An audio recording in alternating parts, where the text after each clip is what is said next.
and nothing can stop me. No. 'Cause I'm addicted to what you and I realize. Lead the way, I follow. No need to say where we are heading now, babe. I follow to the edge of it all. So tell your goodnight, 'cause I'll find no matter what. Yeah, susceptible now before the moment flies, before it flies. So tell your goodnight, 'cause I'll find no matter what. Susceptible now before the moment flies.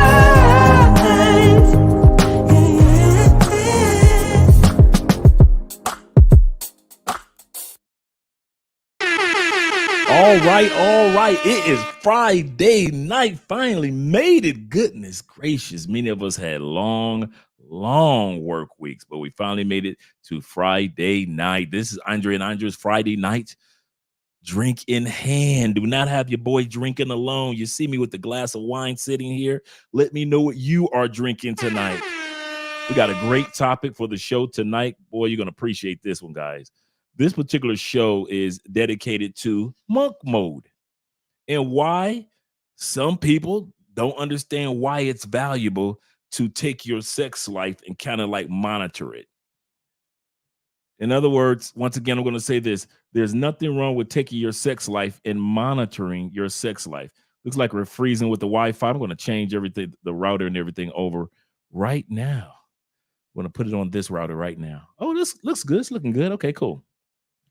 All right. So let's switch all this over, get all this done. So we got a couple of videos on what the hell is going on in Houston, Texas, with all these women giving out the gift that keeps on giving, syphilis. They're going to be trying to blame it on most of you guys in Texas. I'm going to say that right now. They're going to try to blame you guys in Texas for the disease that they're getting from a few guys. Not every man and not majority of men in Texas have this disease, but you ladies, 128% increase. Ugh. If you are having sex in Texas, bruh, I feel like, in the words of Shaka Khan, I feel for you. I feel for you, bruh. Them ladies in Houston, man, they believe you me. You're part of the problem. You're part of the problem. Stop paying people that you don't have no respect for. Yes, those women in Houston are part of the problem. Goodness gracious. And that's not the only place that we're going to be looking at today. Also, yeah, Atlanta, y'all herpes outbreak is killing the game. Atlanta is killing it with the herpes. You can't even blame that on white folks, Atlanta. Come on, Chocolate City, the land where black people are progressive and since the 80s. You can't sit back and say that Atlanta and all your herpes outbreaks is because of white folk. It's because y'all brothers and sisters out there just acting a damn fool. So when y'all sit back and y'all see a lot of us passport bros sit back and say, we have decided not to be intimate with women that are located in the United States. And I know a lot of you ladies and gentlemen are going to say, well, there's sexual diseases all over the place. Not like the States, though. Not like the States. Last week, and what was it last week in we're gonna look this up. We're gonna watch the video. I'm not gonna talk about it right now. But believe you me, Medellin's numbers were dwarfed. You know how wild Medellin is. Medellin, Colombia numbers were dwarfed by Houston, Texas numbers and Dallas's numbers. I mean, in Atlanta's numbers. Y'all out there just I don't see how y'all do it. Y'all sleeping with them sisters in the States, and I'm telling you, them coochies are getting more and more rotten with many of them. Not all ladies in the States. I would not put that out there for all ladies in the States. Most women in the States are some good women. But there are enough women in the States, man, that's giving y'all these diseases, and then y'all want to get a passport and go overseas and spread it around in other countries. That's why we need to go on. That's one of the reasons, just one of the reasons why you need to go on monk mode in the States. We're going to talk about the 3 major reasons why men should go on monk mode in the States if you're using a passport. We're going to talk about those reasons. I had a female call me yesterday. She saw me on Austin Holloman's and she said, Andre, I have some questions for you. Why is it that you believe that men in the United States should not be dating women in the United States if they are travelers? If the men are travelers, why should they put their dating in the United States on hold? In other words, why should these men be on monk mode? And we're going to talk about the 3 reasons that I gave her that you guys need to come to the reality to as well. But before we get started, we got 44 people in the building. Shout out to you guys being here. Shout out to you guys being here. All you guys that got your passport, shout out to you. Can't you see I got a passport? I got a passport. Hey, I got a passport. I got a passport. All you people that's in Houston, this is the problem. The women in Houston don't know how to act like this anymore. I'm stingy. I'm stingy with the puss. I do not give it up easily. I'm stingy. I'm stingy with the puss. I do not give it up easily. That's the problem. Women no longer know how to be stingy with the puss. I'm stingy. I'm stingy with the puss. I do not give it up easily. That's not Houston, is it? They can't say they stingy with the puss in Houston. What about Atlanta? What about Detroit? What about parts of LA? Can we say? I'm stingy. I'm stingy with the puss. I do not give it up easily. What about you New York and New Jersey dudes? What about you Florida dudes? Can the women in Florida say? I'm stingy. I'm stingy with the puss. I do not give it up easily. Oh, they can't say that, can they? They can't say that in certain cities around the United States. It's getting bad, fellas. It's not just about inflation that's taking place. It's not just about, well, the women are becoming feminine or masculine. It's not just about that, guys. One of the reasons why many guys are traveling and going to other countries and you guys just don't understand why they're doing it, I kid you not.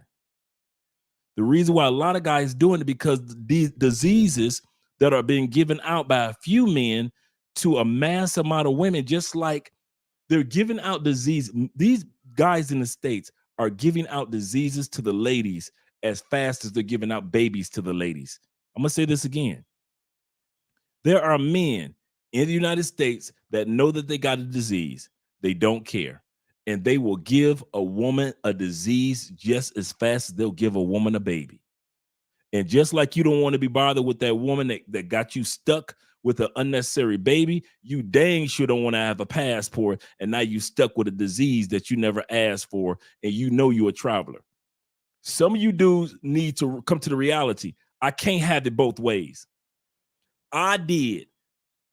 A lot of you guys that's on monk mode right now realize I can either have my sexual exploits outside the United States or I can have it inside the United States where all these diseases are running rampant. But you can't have it both ways. It's just not set up like that anymore. You used to be able to have all the safe sex you wanted. Oh, baby, I like it raw. Oh, baby, I like it raw. You used to be able to do all that, right? Not anymore. Well, I live in Virginia. You need to look up the stats of sexual transmitted diseases in Virginia. Well, I live in the Carolinas. Y'all freaky in the woods too in Carolinas. You Kentucky boys all up in the Appalachian Mountains. Y'all some nasty monkeys too. Yeah. A lot of the major areas around the states are some nasty going on. And they look pretty. Like I'm going to end it with this before I go into the comment section. I bring the music on. Guys, it was not an ugly chick that gave it to Magic Johnson. I'm going to get that a second to sink in. Let me know what you guys are drinking tonight. It was not an unattractive woman that gave HIV to Magic Johnson. You better believe it was 9 times out of 10, the position that he was in and the money that he had, it was some fine, sexy, hot chick that was 100% HIV and gave it to that man back in the day.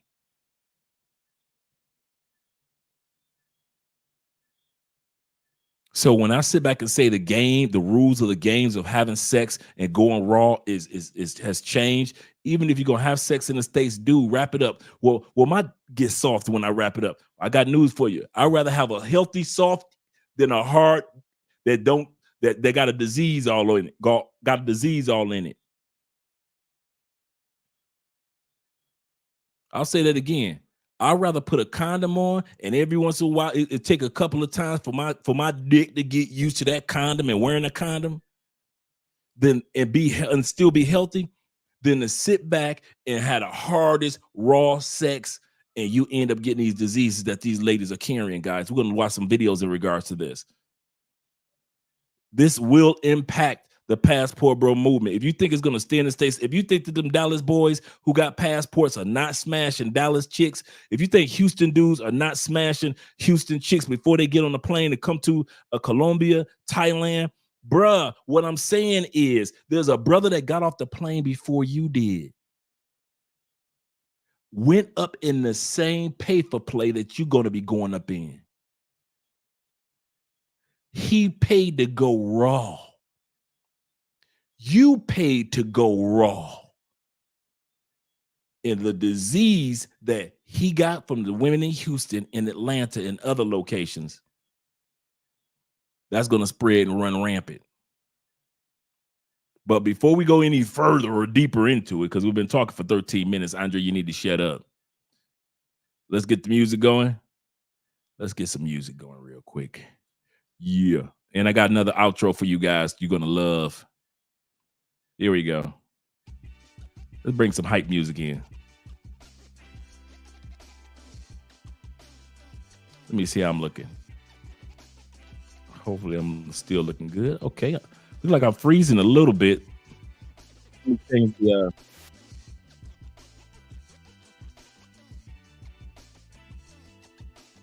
let me close some of these windows.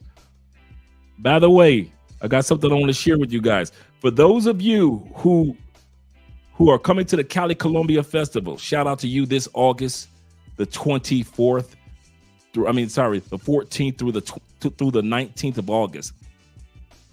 The Petronio Alvarez Festival, the Afro-Colombian Festival, 300,000 people here in Cali, Colombia. If you are coming down from the 14th through the 19th, which is that following Monday, I would recommend, I have two recommendations. First recommendation I have for you guys before I do the shout outs is I would be here that Sunday before. I would be here like on the 11th, the 12th or the 11th, Saturday or Sunday before.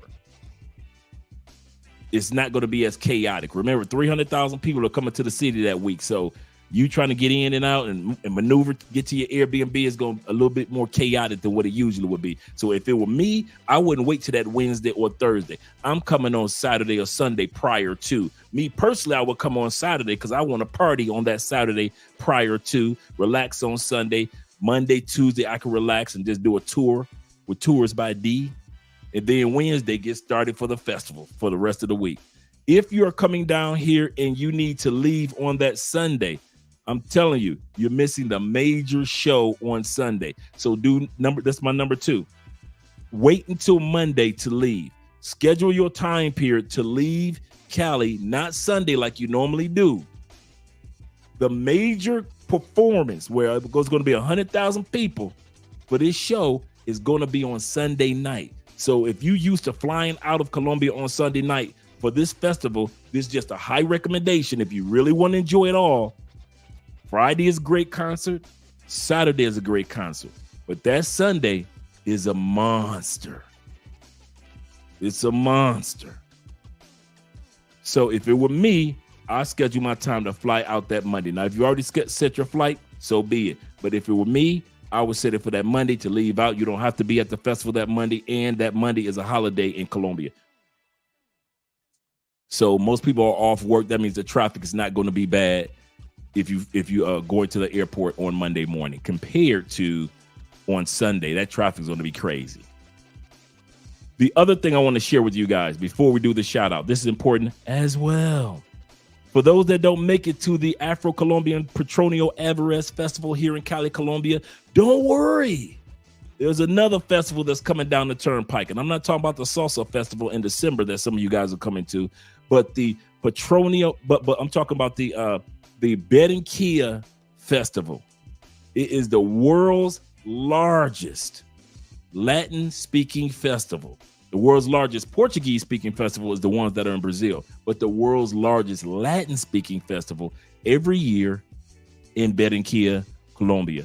This year, guys, let me screen share real quick. This is very important for you guys that showed up. Share the screen real quick with you guys. Make sure you guys can see all this. Okay, cool. We got that. We got that. Bada bing. I'm going to close that window out. I'll come back to this one too.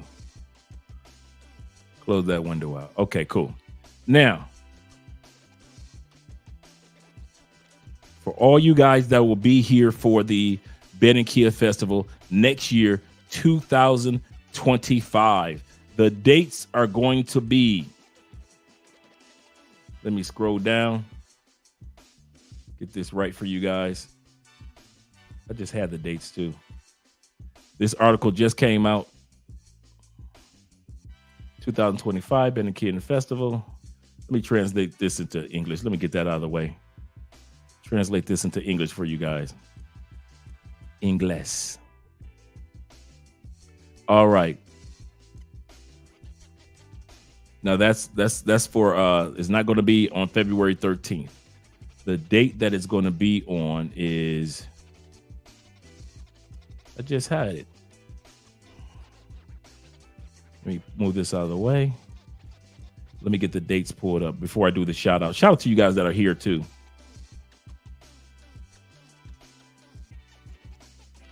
Goodness gracious, I just had the dates pulled up on this article.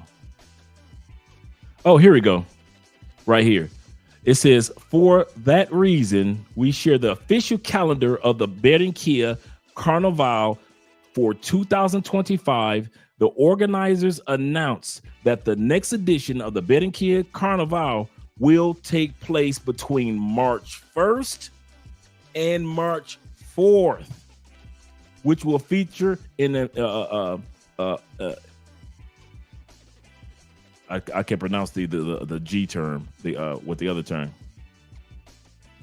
Emblematic of, I don't know what they were saying in Espanol, aquí, or the parade, but this time south of the Atlantic capital. So it's going to be at a different area where the major parade is going to be this year. It is so much fun, dog. I kid you not. Y'all have a great time. But to give y'all, usually it's in February.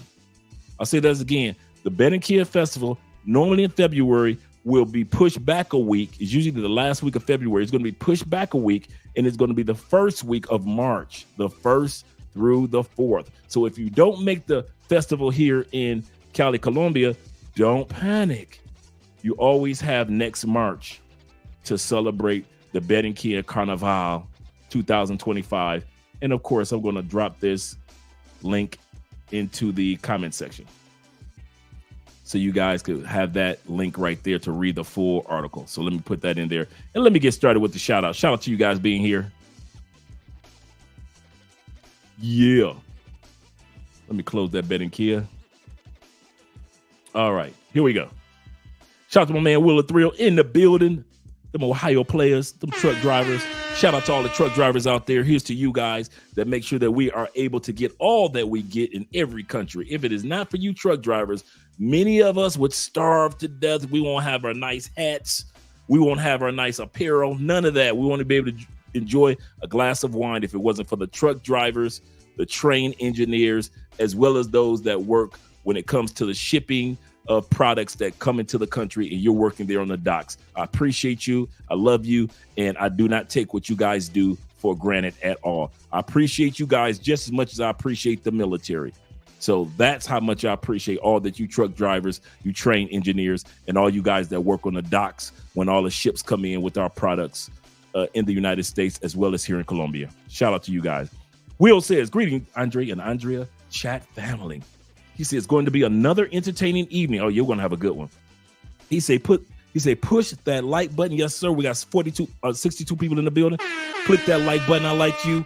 make sure that you like us too. It's going to be another great entertaining evening. He said, push that like button, support Black Male Media. Thank you guys for the super chats, the cash apps. Shout out to my man Black Scorpion who sent a cash app a couple of days ago. Shout out to you. He said, Brother Andre always has the deep knowledge for us to digest. Get ready to rumble. Once again, yes, sir.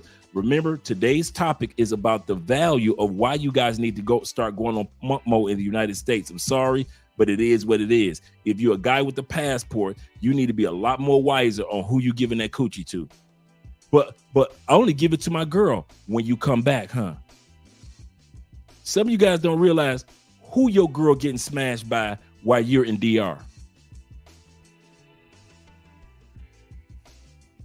If you think that your woman don't know that you going up to Sosua to get some coochie, you crazy. You go to Sosua 4 times a year. You think she don't know by now? This the 3rd year that you've gone. So when you leave, you think it's not a dude like I used to be? Sitting there waiting for you to take flight. Like the old school song said, a woman needs love just like you do. Don't fool yourself into thinking that she don't. She will fool around just like you do. With you or without you, just like you do. Some of you guys weren't around for that Ray Parker Jr. song. All y'all remember Ray Parker Jr. for a Ghostbusters song. But his first song that hit the chart was that song, A Woman Needs Love, just like you do. So while you in Sosua, don't worry about it. It's a brother like me, how I used to be, that's breaking your woman back in. Well, I done seen your woman bust many a nut that you think she couldn't orgasm. You've been with her for 7 years, and so now you out there going to DR, and you think because your woman can't orgasm no more, you done went to DR and came up on a Latin chick that could bust a nut until your woman get a hold of a fool like I was. I'm tying your woman to train tracks. I'm putting blindfolds on your woman. You wonder what's that scuff mark on the back of her thigh? That was me spanking her with a paddle. Bruh. Don't you ever think that you the only one that's freaky deaky. Like Richard Pryor would say, freaky deaky. So what's my point? We got to be careful with the type of women even that we deal with back in the States. Even the ones you think that's 100% faithful might not be. The gamble's not worth it anymore.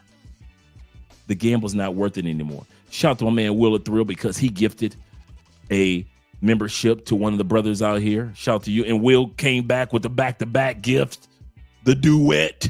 Shout out to my man Will in the building. Shout out to my man Black Nubian, who's always representing them Canadian boys. I told this guy where I was from.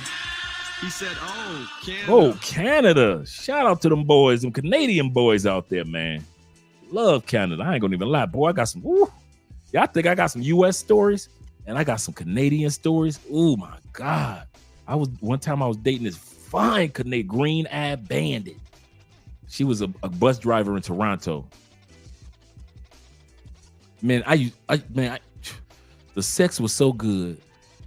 I would put her to sleep. I would sit there for about 3 hours, just watching her sleep, or watching ESPN. Right about after 3 hours, I was waking her up, getting some more of that. Let her go back to sleep for another 3 hours. That's about 6 o'clock in the morning, 7 o'clock in the morning. I got to beat that up again, bro. I beat that up again. Yeah, shout out to Toronto Freaks. Shout out to my man Uriah in the building. My favorite Bible name is representing. Shout out to you, Uriah. We had a great consultation today. It was great talking to you, man. I can't wait to meet you, brother. With the $20 salute, Dre. Great talking to you earlier. It was great talking to you earlier as well, brother. He says, salute to the chat. Chat lives matters. Yes, sir. Salute to you, kind sir. He says, support Black Male Media. Yes, sir. Yes, sir. Thank you guys for supporting the channel. My man Zay in the building, who was just here.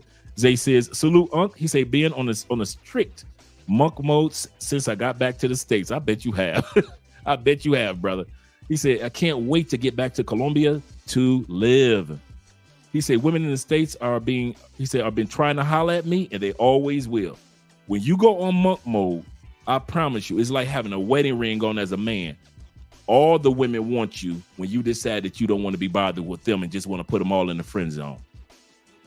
I kid you not. When I left the States, it was like right before I met Andrea, like a year before I met Andrea. And remember, I told you I was dealing with the one female, and I decided to just go full monk mode on women in the States. So my intimacy or my sex life was outside the States. But in the States, I just focused on making money, grinding, learning as much as I could about Colombia, and that was it. Every female in the States, in my mind, was officially in the friend zone. We could be cool. We could work, help the community. We could go out for a glass of wine, but as far as smashing you, no, boo, you ain't got to worry about that. No. No female in the United States could ever say, I was smashing Andre his last years. No. And I had some fine ones. I was dating this one Native American right before I really kind of like start messing with that man.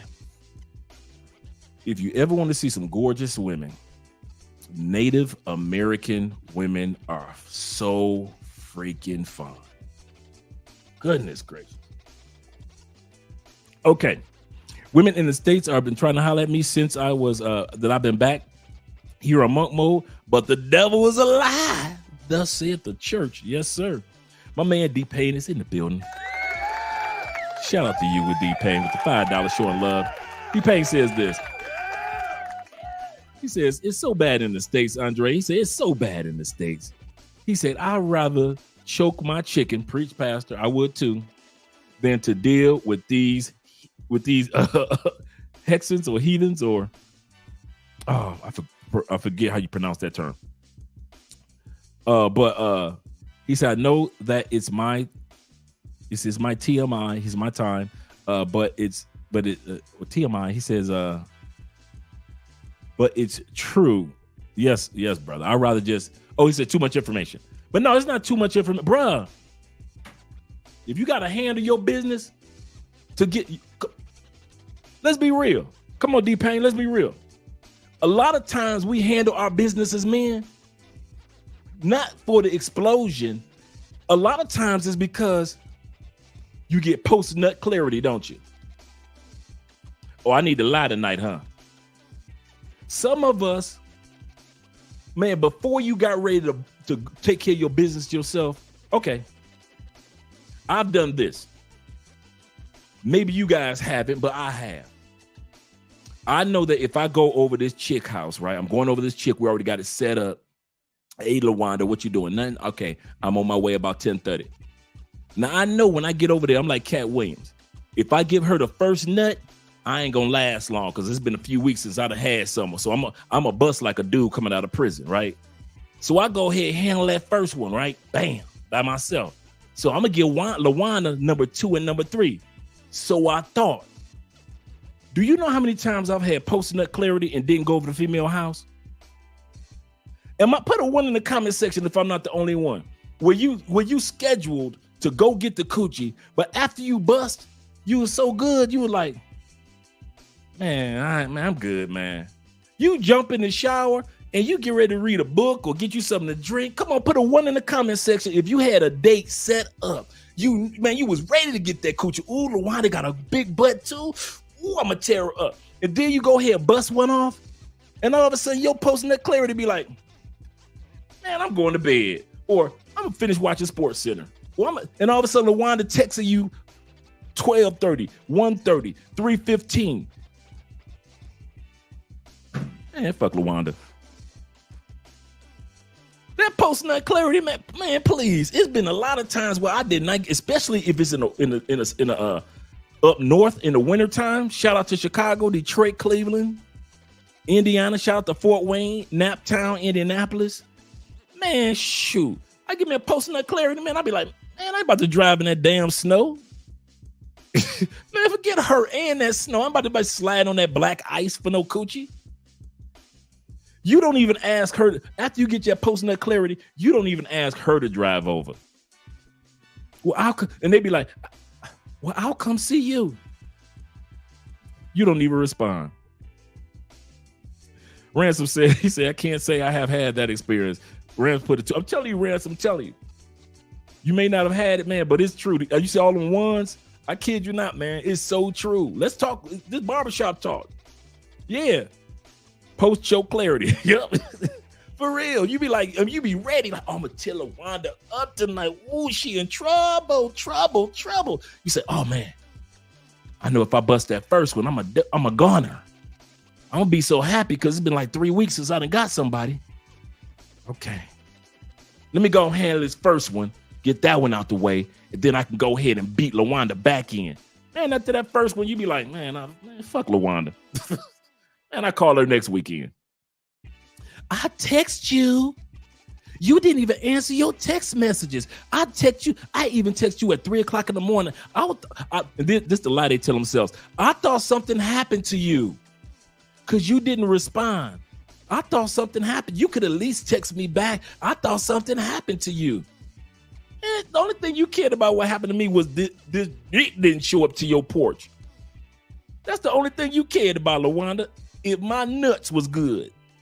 Other than that, you ain't caring nothing about me, the man. Yeah, man, they're posting that clarity on monk mode, man. You be like, man, fuck LaWanda. I had my sister and cousin was gonna come over today too. We both was gonna run a train on you. Yeah, whatever, LaWanda. You ain't never ran a train on nobody. Now all of a sudden you gonna run a train on me with your sister, your cousin.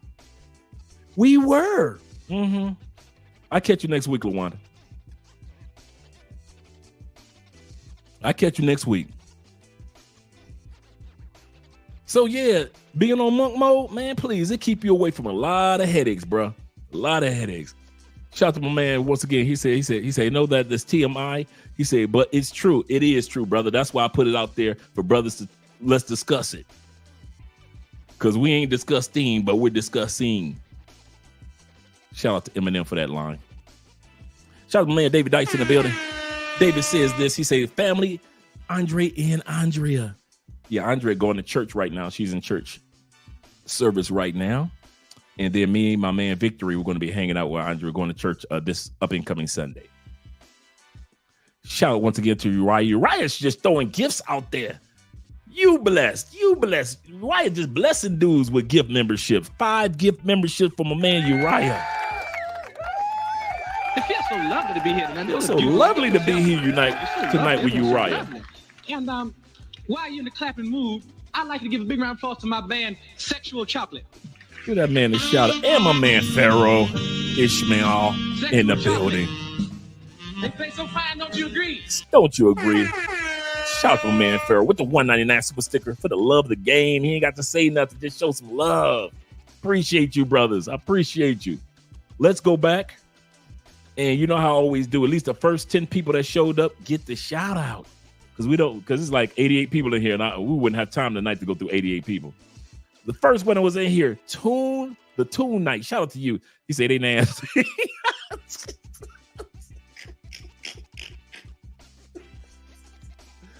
The brother just put 2 words. The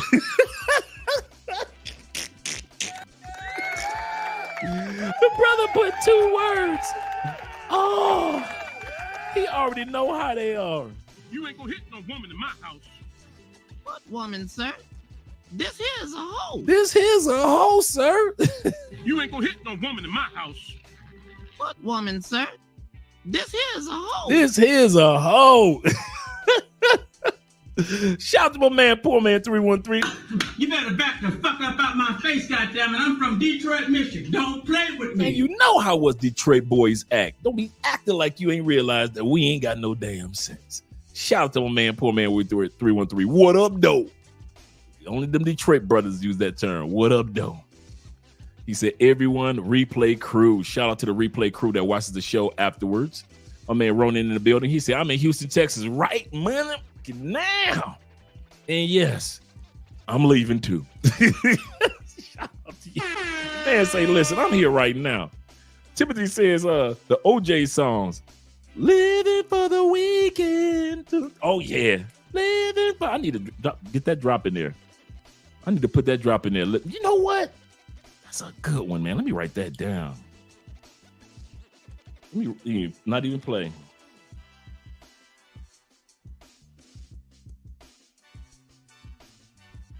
Yes, sir. That's a good idea.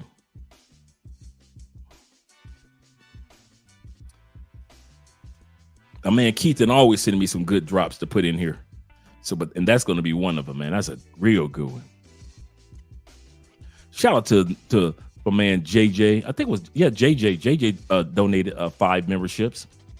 Give him a shout out. Gifted 5 memberships. Shout out to you, JJ. I appreciate that, brother. Mr. Adult Size himself.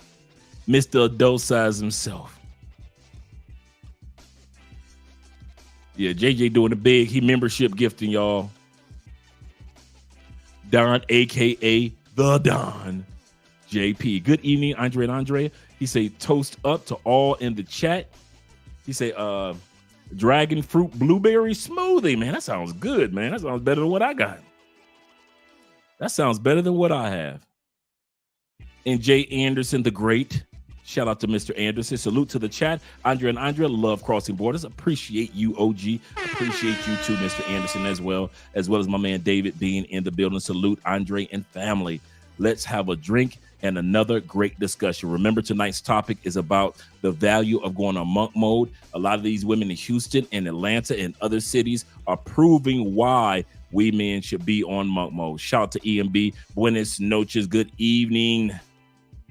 K-Mas, to my man EMB in the building. He say, what? So what? I'm telling EMB, what is K-Mas? It's like, what? Mas. I don't want to look it up. K-Mas. So I know K is what or why. We walk around the house always like, K, come on. so yeah, that's me and Andrea. Okay, Making Coffee fans in the building. He say, drink in hand, Friday night salute to you, kind sir, as well. And yeah, the chaos intro, we love doing that one. He say, Andre is getting out of the he said getting set up and ready, and will be an addition of the outro. Oh man, I got a new outro, man, for you guys, man. I give y'all guys a few seconds of the new outro. Like you guys, let me turn this music down right here, because I want to change this music anyway.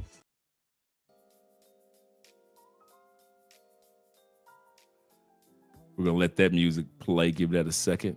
I'm gonna pause that.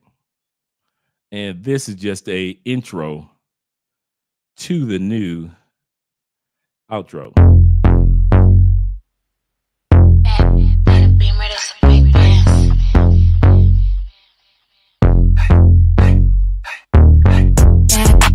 Beamer, that's a big dance. Chrome heart got me kissing on his best friend. Put in work, baby, you could be my best man. Sending cash to my account, he investing. Dark shades on when I'm off the Migos. He tryna cuff me like a Anna Rico. Moving through this like GTA with a cheat code. He claimed that he love me, but before not a freak. I just wanna dance all night. Can't nobody do it just like I. Boy, you got just what I like. Come on, baby, let's kiss, don't fight. What you wanna do? Oh yeah. Oh yeah. That's one of the other outros. So I got your back, brothers. I got your back. I told you I got your back. So you want to? That's just a portion of it. That's not even the whole thing. But I just want to know. Let Timothy know, man. I got your back, fellas. I got your backs. Shout out to you. Let's get ready to get started with the topic tonight. I don't even roll down to the comments because I already know, man. Did someone say choke? Oh, and all those are women in Colombia. All the women in that video are in Colombia. He said, no, y'all love Colombia, but explore this. He said, but explore these other countries. Explore these other countries too. They have explore those other countries too. They have a lot to offer. Yes, that's the one thing. You say I froze for a second. Am I good?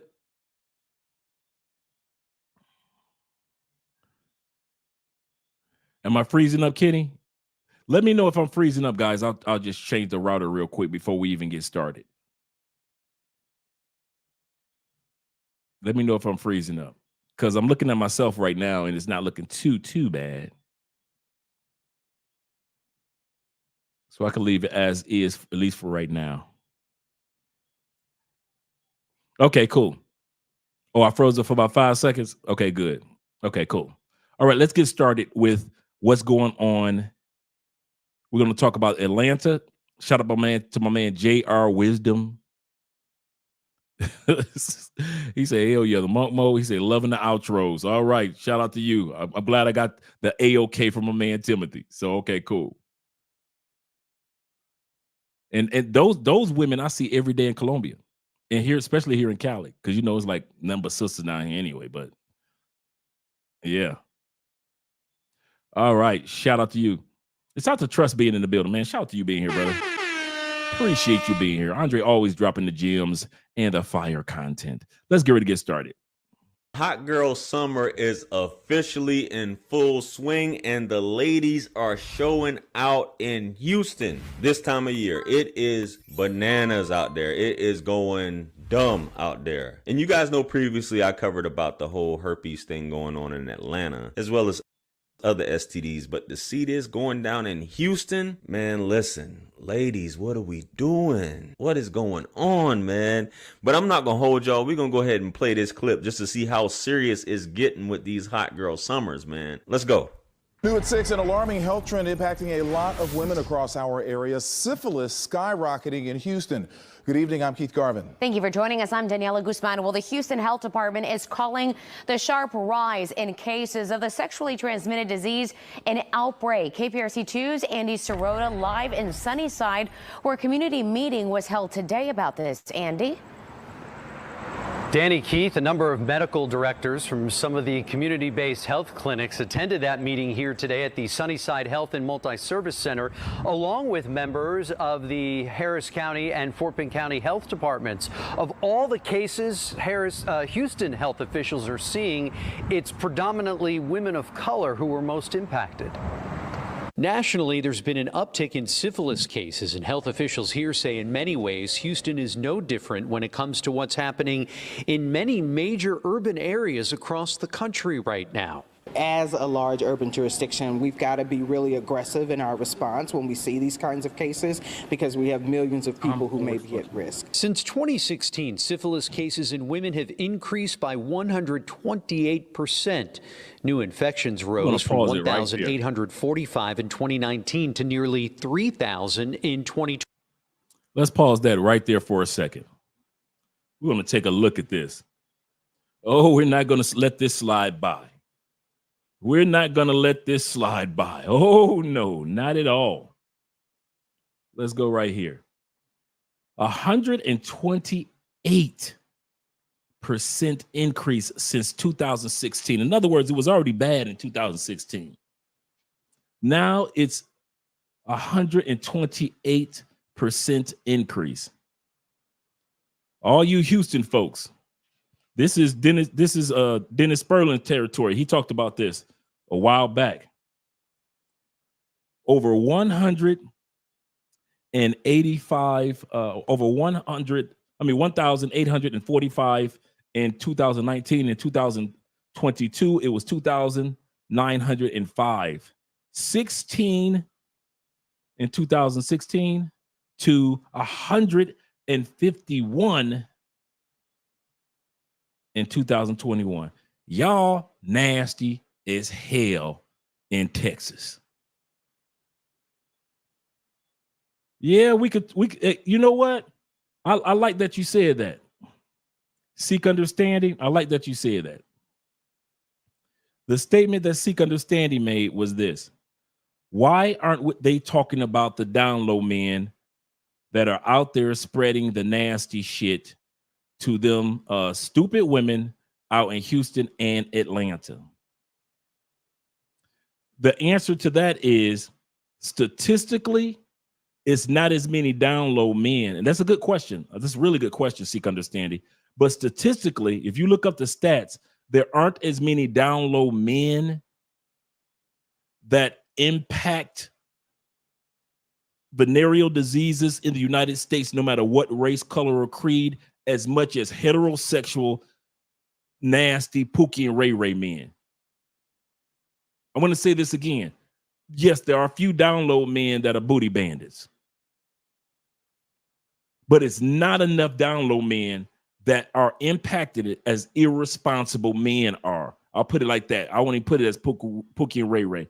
As much as irresponsible men that either don't know they have the diseases or know they have the diseases. And I'm surprised that a man don't know that he got gonorrhea or syphilis. I could even understand a little while if you didn't realize you had herpes.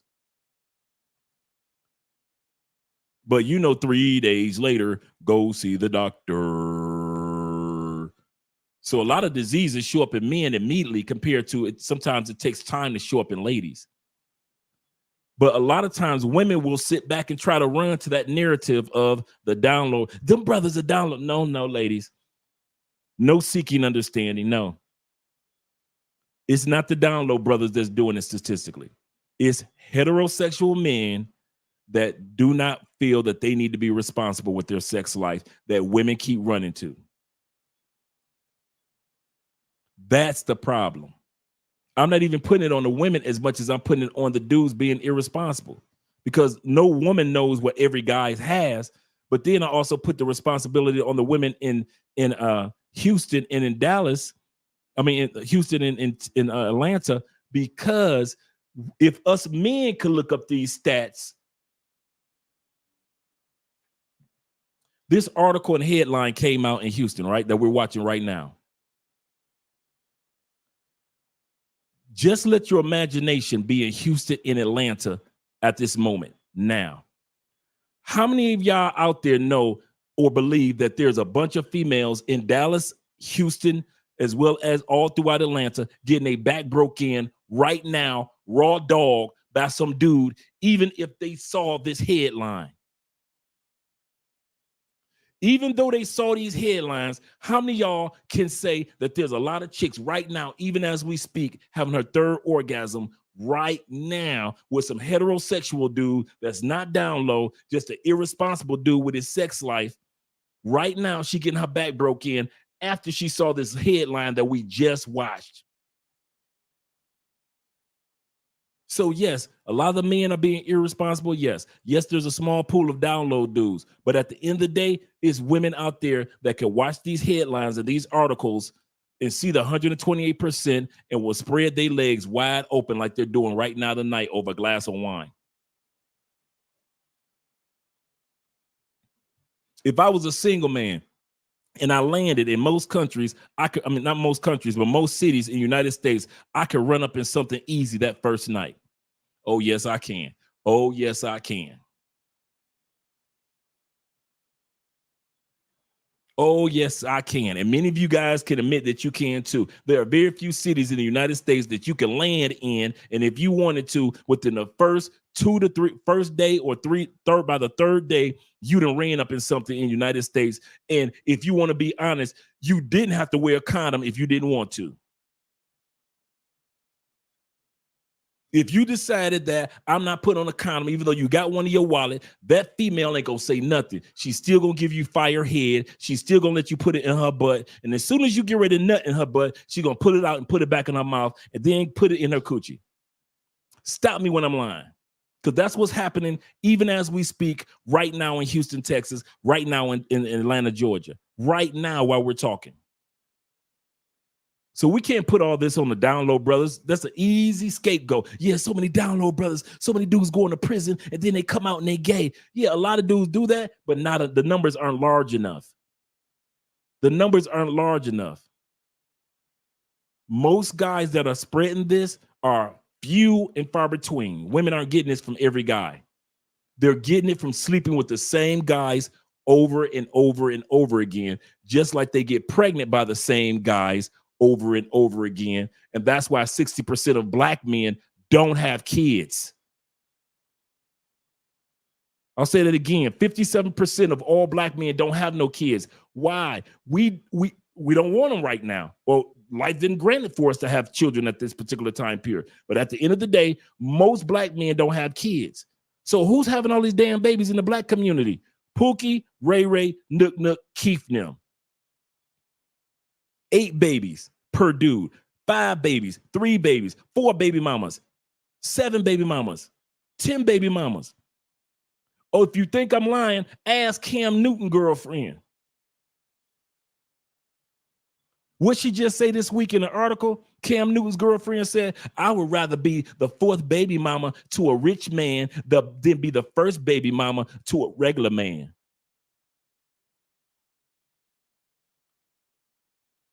That's your sisters talking, brothers.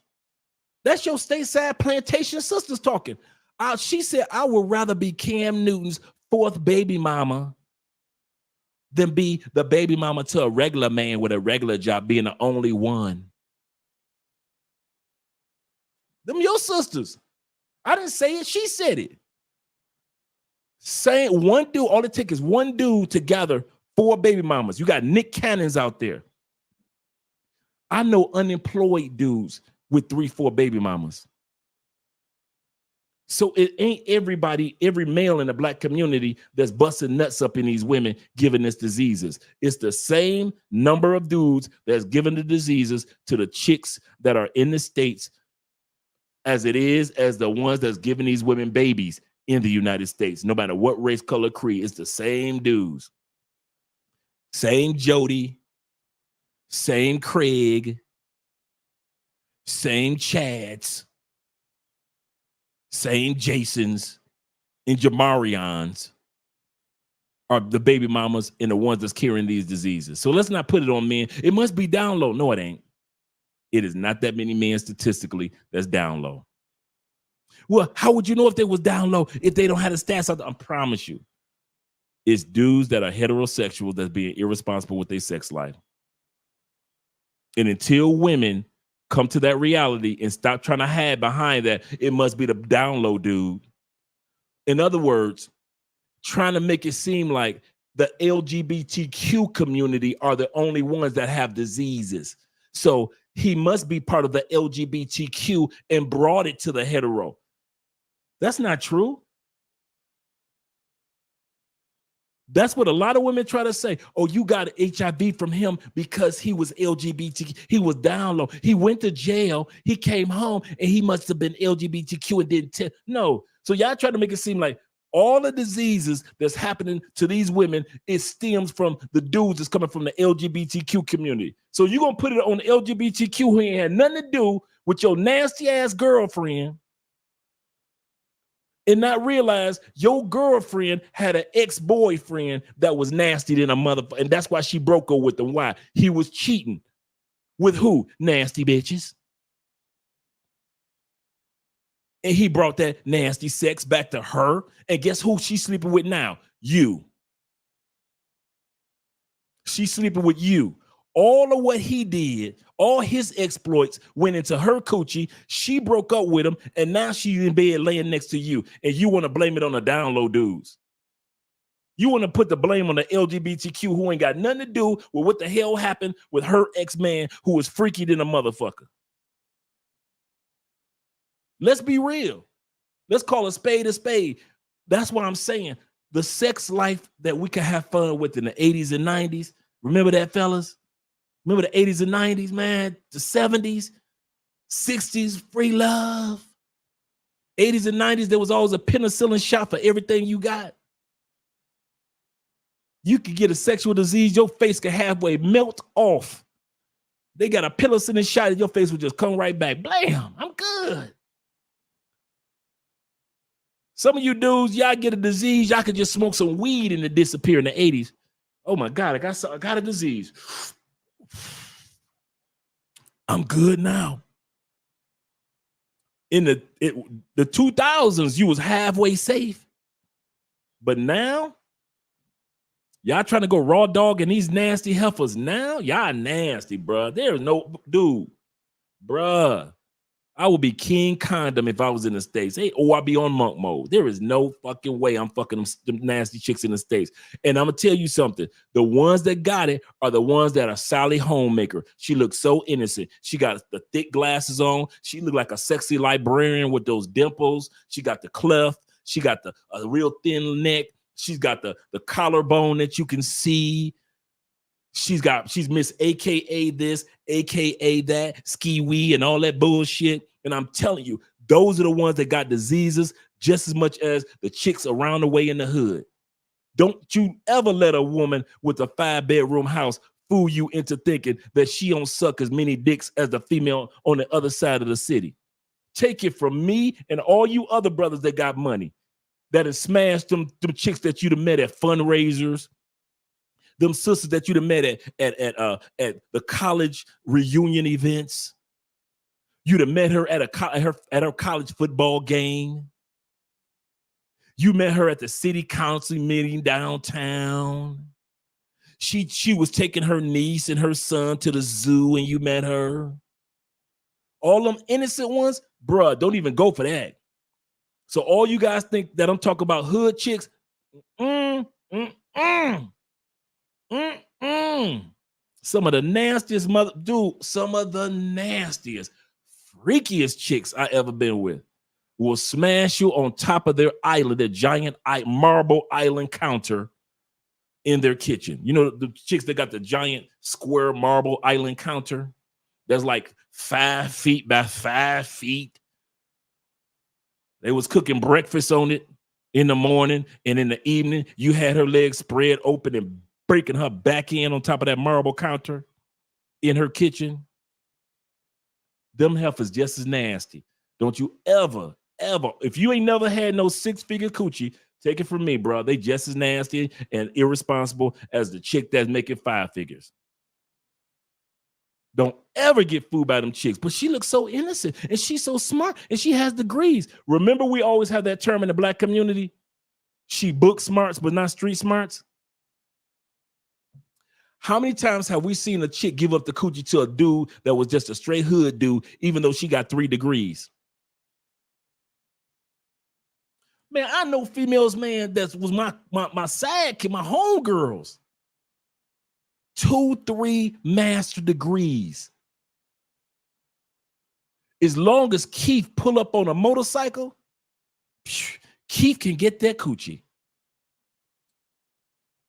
Keith can get that coochie. Soon as Keith pull up on a rocket, on a crotch rocket, man, all that education go out the window. I want a bad boy. I want a bad boy that's going to beat this coochie up tonight. I live in a 5-bedroom house with a dog and a cat. I'm lonely than a motherfucker. I can only play with my Bob, battery-operated boyfriend. She can only play with her Bob so long because Bob can't hold her and hug her and caress her. Bob can only vibrate, battery-operated boyfriend. That's it. So Keith down the street, they got half a job but a whole motorcycle. Man, Keith be beating it up, bro. Keith be beating it up. And that's for real. Shout out to you guys. Oh, them hoes. Oh, got it. Got it. I got it. Them hoes. Timothy say, hell yeah, that monk mode. He say, loving the outro. Yes, sir. Shout out to you, Timothy, once again for that one. New member for a month. My man, Ultimate Warrior in the building. Yes, monk mode. Yes, sir, man. I ain't gonna even lie. That's what I did. I took my sex life outside the United States. Fuck that. Like I said, you can get a disease in any country, but not like you get it in the States, boy. The United States like pride themselves on sexual diseases. We pride ourselves like we number one in everything, including diseases. My man Timothy says, he says this. Let me go back to your first one, Timothy, with the $5. Timothy says, he says, seems to me Korn's actresses are safer than sex civilians. Yep. Who do not do Korn in the industry. He say, damn, James. He's right. Everybody know in the industry, you have to get your body checked out on a regular basis, like here in Colombia. Why do you guys think I always say brothels? If you're gonna do pay for play, why do I always say brothels? Why do I always laugh at the dudes that pick up their women off the streets? Because according to policy, to run a brothel, the ladies must get their bodies examined every 6 months to work in a brothel in Colombia. Colombia is technically, by law, this is the law. Brothels technically are the only legal form of pay for play in Colombia. When you guys pick up women off the streets, technically the police can say, hey, leave them alone or give you a fine or something. But they don't, right? You know, they ain't gonna walk around just bothering people. You're a tourist. But technically, when people say it's legal in Colombia, no, it's only legal in brothels and strip clubs. And you know how Colombian strip clubs, a lot of them have the hotel room either across the street or connected to the strip club. In brothels and strip clubs, it's technically legal. Brothels, they must have their bodies examined every 6 months. That's Colombian law. But you guys want to pick them up from the streets, so be it. That's what I'll keep on laughing. Like I said, you ain't never seen a dude say, I got drugged in a brothel. I got scopolamine while I was in a brothel. I got robbed and they took my cell phone while I was in a brothel. My computer came up missing and my passport came up missing while I was in a brothel. You've never heard that story told, have you? I almost got deleted while I was in a brothel. Never heard that story, have you? Never, never.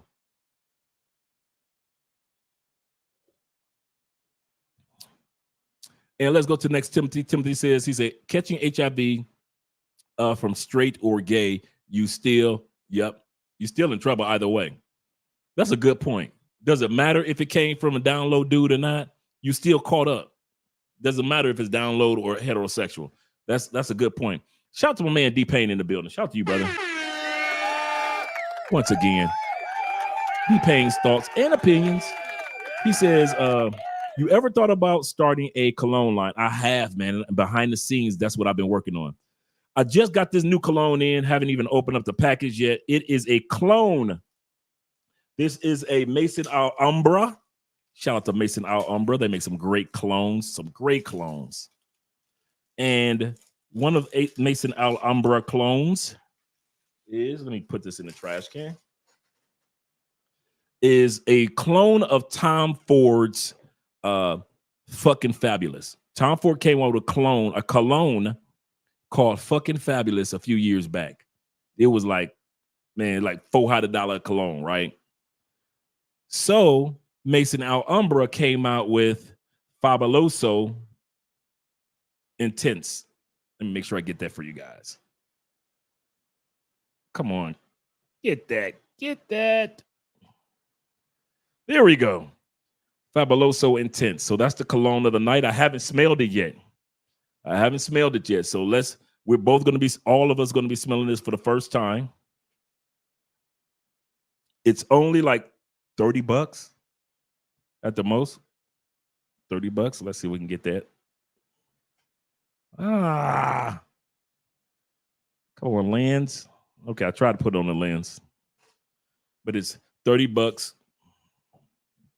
So let's smell it. And it's got the Tom Ford, as you can tell. Let's take a look. Okay, this is Tom Ford's Oud Wood, right? This Tom Ford's Oud Wood. Okay, you're going to show up on the screen with Tom Ford's Oud Wood, huh? So this Tom Ford Oud Wood. You can tell that's a Tom Ford clone. Look at the bottles. So whenever you see something that's a Tom Ford clone, this is one of them. And I have another one that I wore today. Hold on.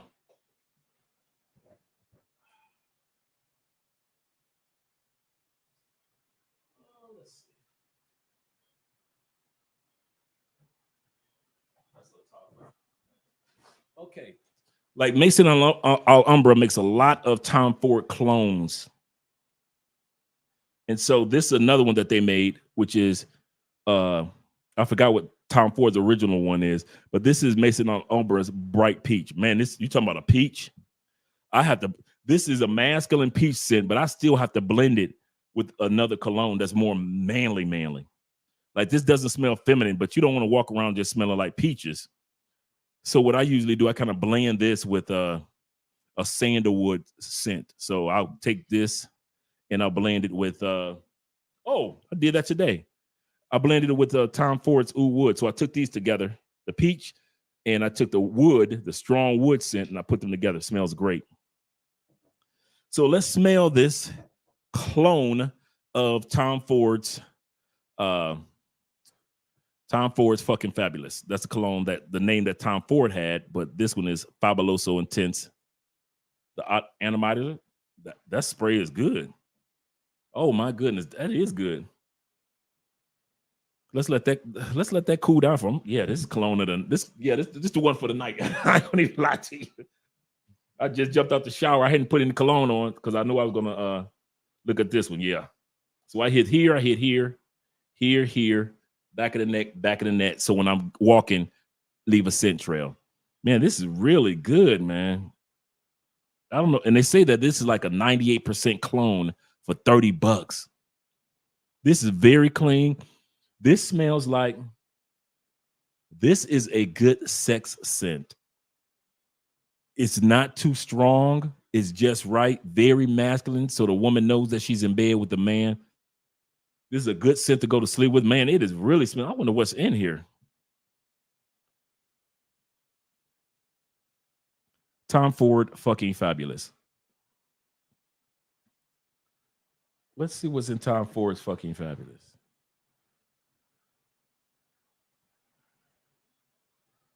It's got sage. It's got fresh.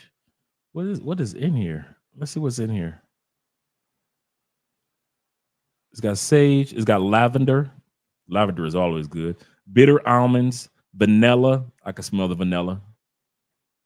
Leather. That's what that is. That I was wondering what it is that smells so leathery. I mean, smells so masculine. The leather and the tonka bean. That's what that is. I smell. Yeah, man, dude. That once the dry down. That smells good. This is for $30, man. You can go to Amazon and get this for $30.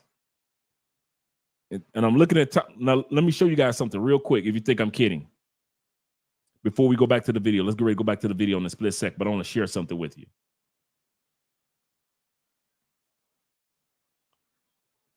On the screen, you guys are seeing. On the screen, you guys, I hope I'm not freezing. On the screen, you guys are seeing Tom Ford Fucking Fabulous. $395. $395. Let's go to Amazon real quick. Well, let's look for let's do this. Fabulo Intense. Come on, I didn't say Five Below. Maybe I pronounced it incorrectly.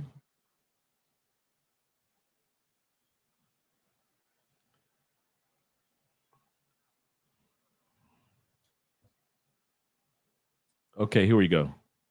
Now let's look at the price on Amazon.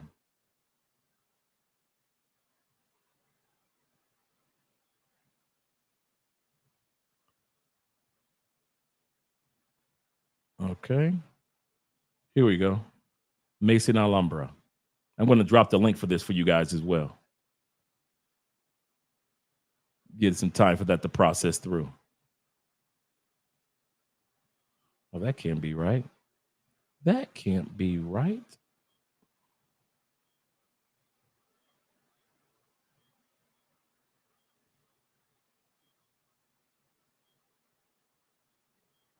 Let's go back this way.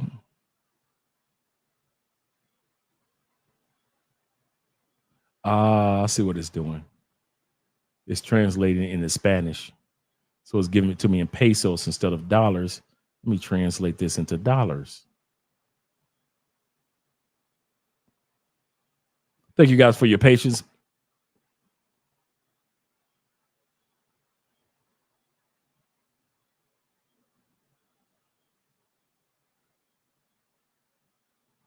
But the price is, drum roll,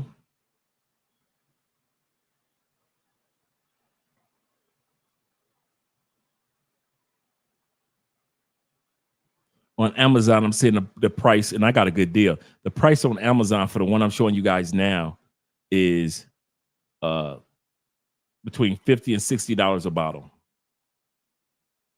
So I got a really good deal. There are even some on Amazon for $21 a bottle for this one right here that I just showed you guys.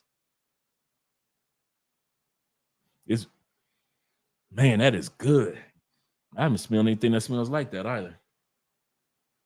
Yeah, it's fucking fabulous. I won't even lie. Shout out to Mason L. Umbra for making a clone of Tom Ford's fucking fabulous. Shout out to you guys for being patient with me in regards to this as well. He said they have a good Louis Vuitton clone as well. He said, I sent you the link for those. You did? Did you send me in the email? Or you sent it in the group? I mean, you sent it to me on WhatsApp. Okay, cool. I'm gonna check it out. I'm gonna check that one out. I'm gonna have to check that one out. Let's get ready to head back to the video. I want to hold everybody up. Shout out to you. Okay, let's get back to the videos. Add to stay. Cases involving women who passed the infection onto their baby during pregnancy soaring from 16 cases in 2016 to 151 in 2021. To see the numbers rise in this alarming rate really sounded the alarm for us. 128%.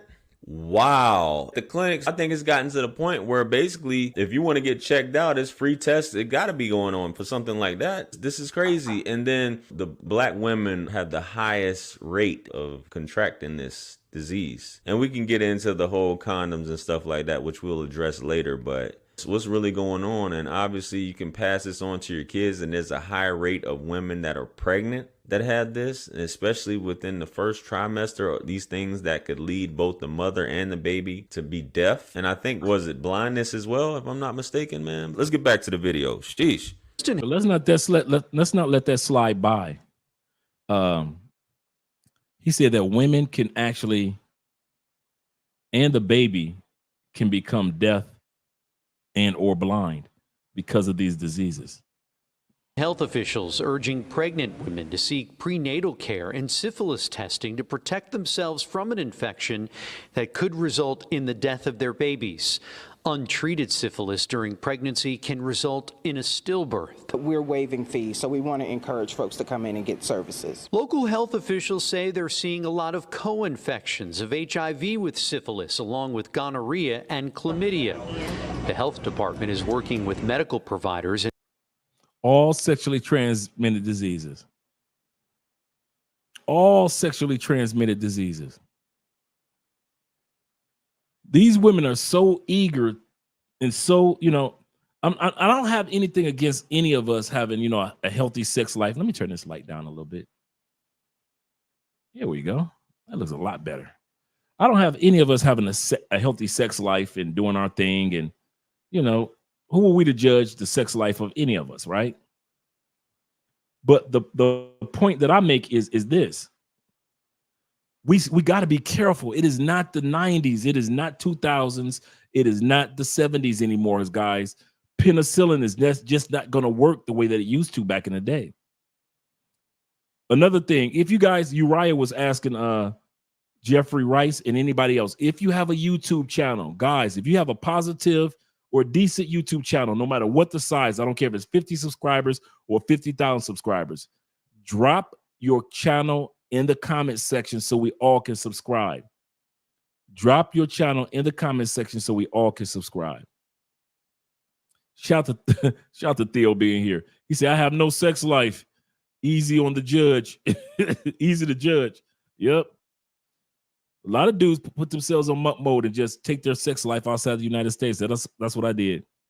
Drop the link, Zay. If you got a YouTube channel, drop the link so we all can click the link to subscribe to your channel. Let's get back to the video.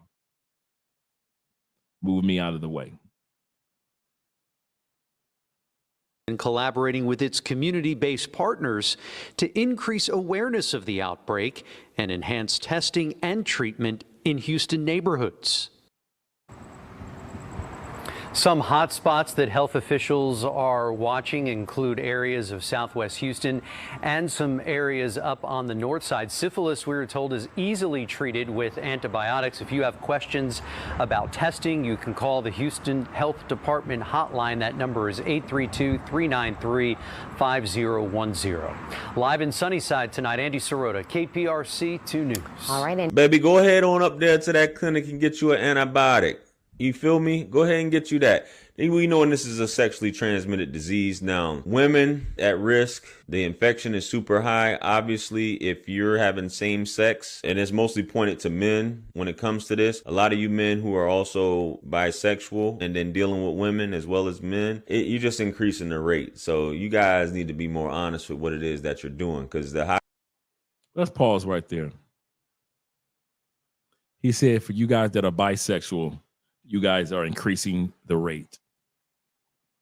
You guys, I'm going to say this again. He said, and as well as the other brother earlier said, you down low, or you bisexual, or you know, the guys that are just, you know, I'm like what's the one comedian, the brother who just announced that he likes men and women. I forget his name. Something Brady. I forget his first name. He was on the Wayne Brady. Wayne Brady said that I'm both. I like boys' booties and I like women booty. I like them boys' booty. I like you, I see you, and I want you. Wayne Brady said that, and I like them both. And so to sit back and try to pretend like, thanks you, Raya, and try to pretend like it's the LGBTQ and just about the majority of time when this is going on is because guys are down low. That's not true. We're going to stop trying to act like the heterosexual community is so innocent and that the LGBTQ community is just run rampant with madness. We are doing the exact same thing. I'm so tired of black people trying to blame the LGBT community. You ain't know that, Timothy? Yeah, man. Wayne came out and said, I like it in the booty. I like to put it in the booties. I like it in my booty. Why I'm in the booty? So, hey, it is what it is. And you can kind of tell that Wayne kind of like, okay, Wayne, I can see you doing something like that. Yeah, Wayne made that. This is like, what, 2 weeks ago? Wayne made that announcement that he like, I'm kind of like bi. I forgot what term he used, but I like them both. He said, it is what it is. You know, can't hate on Wayne. But my point is, we got to stop trying to using the LGBTQ community as a scapegoat for us being irresponsible. Like the other brother said earlier, it doesn't matter if a person gay or straight. The fact that you allow that person to go raw up in you, ladies. You letting dudes like me, silverback gorillas, go up in you raw, and you letting the dudes that you think that are down low go up in you raw. It don't matter if the guy is straight or LGBTQ. The fact of the matter is, you are demanding condoms to be used when it comes to your sexual exploits. I'm not just going to put the responsibility all on the men. Men, yes, we need to be more responsible when it comes to wrapping it up. But ladies, you're the leg spreaders. Like Kevin Samuels used to say, men are in control of if somebody's going to be asked to be in a relationship or marriage. Women are in control of the sex. No man can spread disease until you spread your legs. I want to say this again, ladies. No man can spread a disease until you spread your legs. And we're not talking about grape situations and off the wall situations where your husband took it. I'm not talking about stuff. I'm talking about everyday, regular. You met a guy at the club and you got drunk and you spread your legs. No sex can happen on a regular basis. No disease can be transferred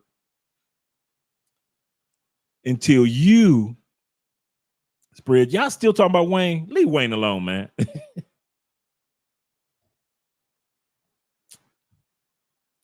Yes, Amasia. I feel the same way, man. He always kind of had that kind of like, let's put it like this. Wayne is one of them dudes that you say, I can see him smashing some chicks, but if he say he messed with them boys, I can see that. You know, You know, I'm not an LGBTQ hater. You know, I got enough sins that I need to work on with the Lord anyway for me to judge what another man's situation is. I ain't about to judge another man or woman's situation when I got stuff that I'm working on myself. So, but yeah, Wayne made that announcement, said, you know, that's what I do. I like doo-doo. But at the end of the day, let's go back to the video. Let's go back to the brother's video. Highest transmission of a lot of these STDs that they mention, HIV, syphilis, gonorrhea, chlamydia, all these things is same sex. And with same sex goes into the bisex transmitting it, and it's just not a good look. Ladies, I did a story before, and I'm speaking from interpersonal interaction, and men that I know, a lot of times, but even I've had covered videos where women say that having sex with a condom is bougie. You don't really want to have sex with a condom. A lot of women that you come across don't have birth control, which is something completely different. But it's just when it comes to some women, a lot of black women, they just throw caution to the wind and just say, I'm not on birth control. There's no sort of prophylactic, and basically raw sex is just where it's at. And that's what's causing a lot of these issues, the propagation of it. And a lot of people know they have it, and they're not telling the other ones, even when they do not require them to wear a condom. So let's get on to the next clip. Let's go. So if y'all don't know, I stay in Houston, right? Good point, So big, my sister gonna text me today. I'm thinking she checking up on me. Let me show y'all what she sent me. Is Booshtag. Hashtag Booshtag, that is, who is moments away from arriving to take his... She gonna send me that, like... Let's go back to what she said her sister what she sent me. Is Booshtag. Hashtag Booshtag, that is, who is moments away from... So let's see what she says. She's saying that in Houston, let me put it right here. Let's see if I can make this larger for me to read it. Make this a little bit enlarged. She's saying that in Houston, syphilis outbreak of 120% shown cases among women. So we talked about this earlier. So that's what she said that her sister sent her. She gonna send me that, like... Girl, what do you think I'm doing here? What, you just talking about some, be safe out there. Are you trying to be funny right now? I didn't even text her back, cause... What? But no, though, y'all for real be safe out there, cause people don't care these days. And if they real delusional, they might give it to you just to keep you. So let's talk about the syphilis outbreak in Houston, Texas, amongst women. So the numbers have increased by 128%. Back in 2019, there were only 295 cases. Last year in 2022, it went up to 674. Newly diagnosed cases are up 57%, and what's also concerning is the increase of congenital syphilis. So women who are pregnant with syphilis are passing it to their babies. A woman who is pregnant with syphilis can have a miscarriage, premature delivery, and even stillbirth. In Houston, congenital syphilis has increased by 844%. In the United States, 700%, with the target areas of the South and the Southwest. Now, syphilis is easily treated with penicillin if caught early, but if left untreated, it can cause severe health complications, with the worst being death to both mom and baby. The health department is waiving all of their clinical fees for sexually transmitted infections at their health centers. They're also going to screen women more often who are pregnant, so at their initial visit, in the third trimester, and when they deliver their baby. So there's different schools of thought on why this is happening. In 2020, 11% of women had no health insurance, and 7 million women who are of childbearing age have little access or no access to maternity care. Other studies have shown that women who suffer from substance abuse are at higher risk for syphilis because they will do more transactional sex. So she's basically saying the reason why this could be, or one of the main reasons why this could be, is lack of maternal care, lack of health care, lack of health insurance. When there are a lot of free clinics, ladies, condoms don't cost that much at all. Not saying they're 100%, excuses. but hey, it's a step in terms of these things. Interviewing your partner, just asking them. I'm not saying that's 100% either, but just having these conversations, which is strangely enough, a lot of people don't do. Yo, let me see your STD results. What's cracking with it? I had a young lady ask me one time, I'm like, you want to see my STD results? Hey, you can go that far, but some people say they don't have time for that either. I think they're... Okay, before he goes any further, true story. You know, I got story time. I started dating this one female, right? And the first thing that she asked me, even though she was interested in me and she wanted to have sex and everything, she said that, what's your venereal disease results? And I knew I was clean. And I knew that, and I had told her that I had a vasectomy at that time period too. And she was like, before we have sex, I need to see your sexually transmitted disease results. And I need to see that you know, if we get to that point where we're having sex raw, I need to see if you for real about having a vasectomy or are you just talking? True story. I got my results for my sexually transmitted disease, and it was, you know, negatives. And I took, kid you not, I took in front of her a sperm test. You can get them at Walmart. True story. You get them at Walmart and CVS to prove if your vasectomy is still working or you never had one at all. You know how women have pregnancy to test? Kid you not. It's a stick, just like the women pregnancy test. And you take some of your semen and put it on there. Kid you not. If you see one line, you could get a woman pregnant. If you see two lines, you can't get a woman pregnant. And so I took the test right in front of her. Kid you not. 2 lines. Couldn't get her pregnant. You know who that woman was? Andrea. Out of all the women I've ever been with, Andrea was the only woman that had enough damn sense to ask me, before we get intimate, when you go back to the States, go ahead, get your body checked out. I want to see the results from diseases. And since you said you had a vasectomy, yeah, I need to see you take that test, player. And I took the test right in front of her. You know how much respect Andrea got from me because of that? You know how much respect, you know how many brownie points Andrea got from me, not just from cooking, because she can cook or she's sexy or because she's a good woman. The fact that Andrea cared enough about her own body to say, I'll show you my results. Don't get me wrong. Andrea was like, I'll show you my results. I ain't got no problem, player.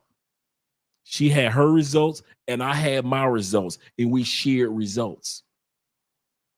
And then when it came to the vasectomy, right there in front of her, bro. Kid you not. I didn't even know it was such thing as a sperm count test.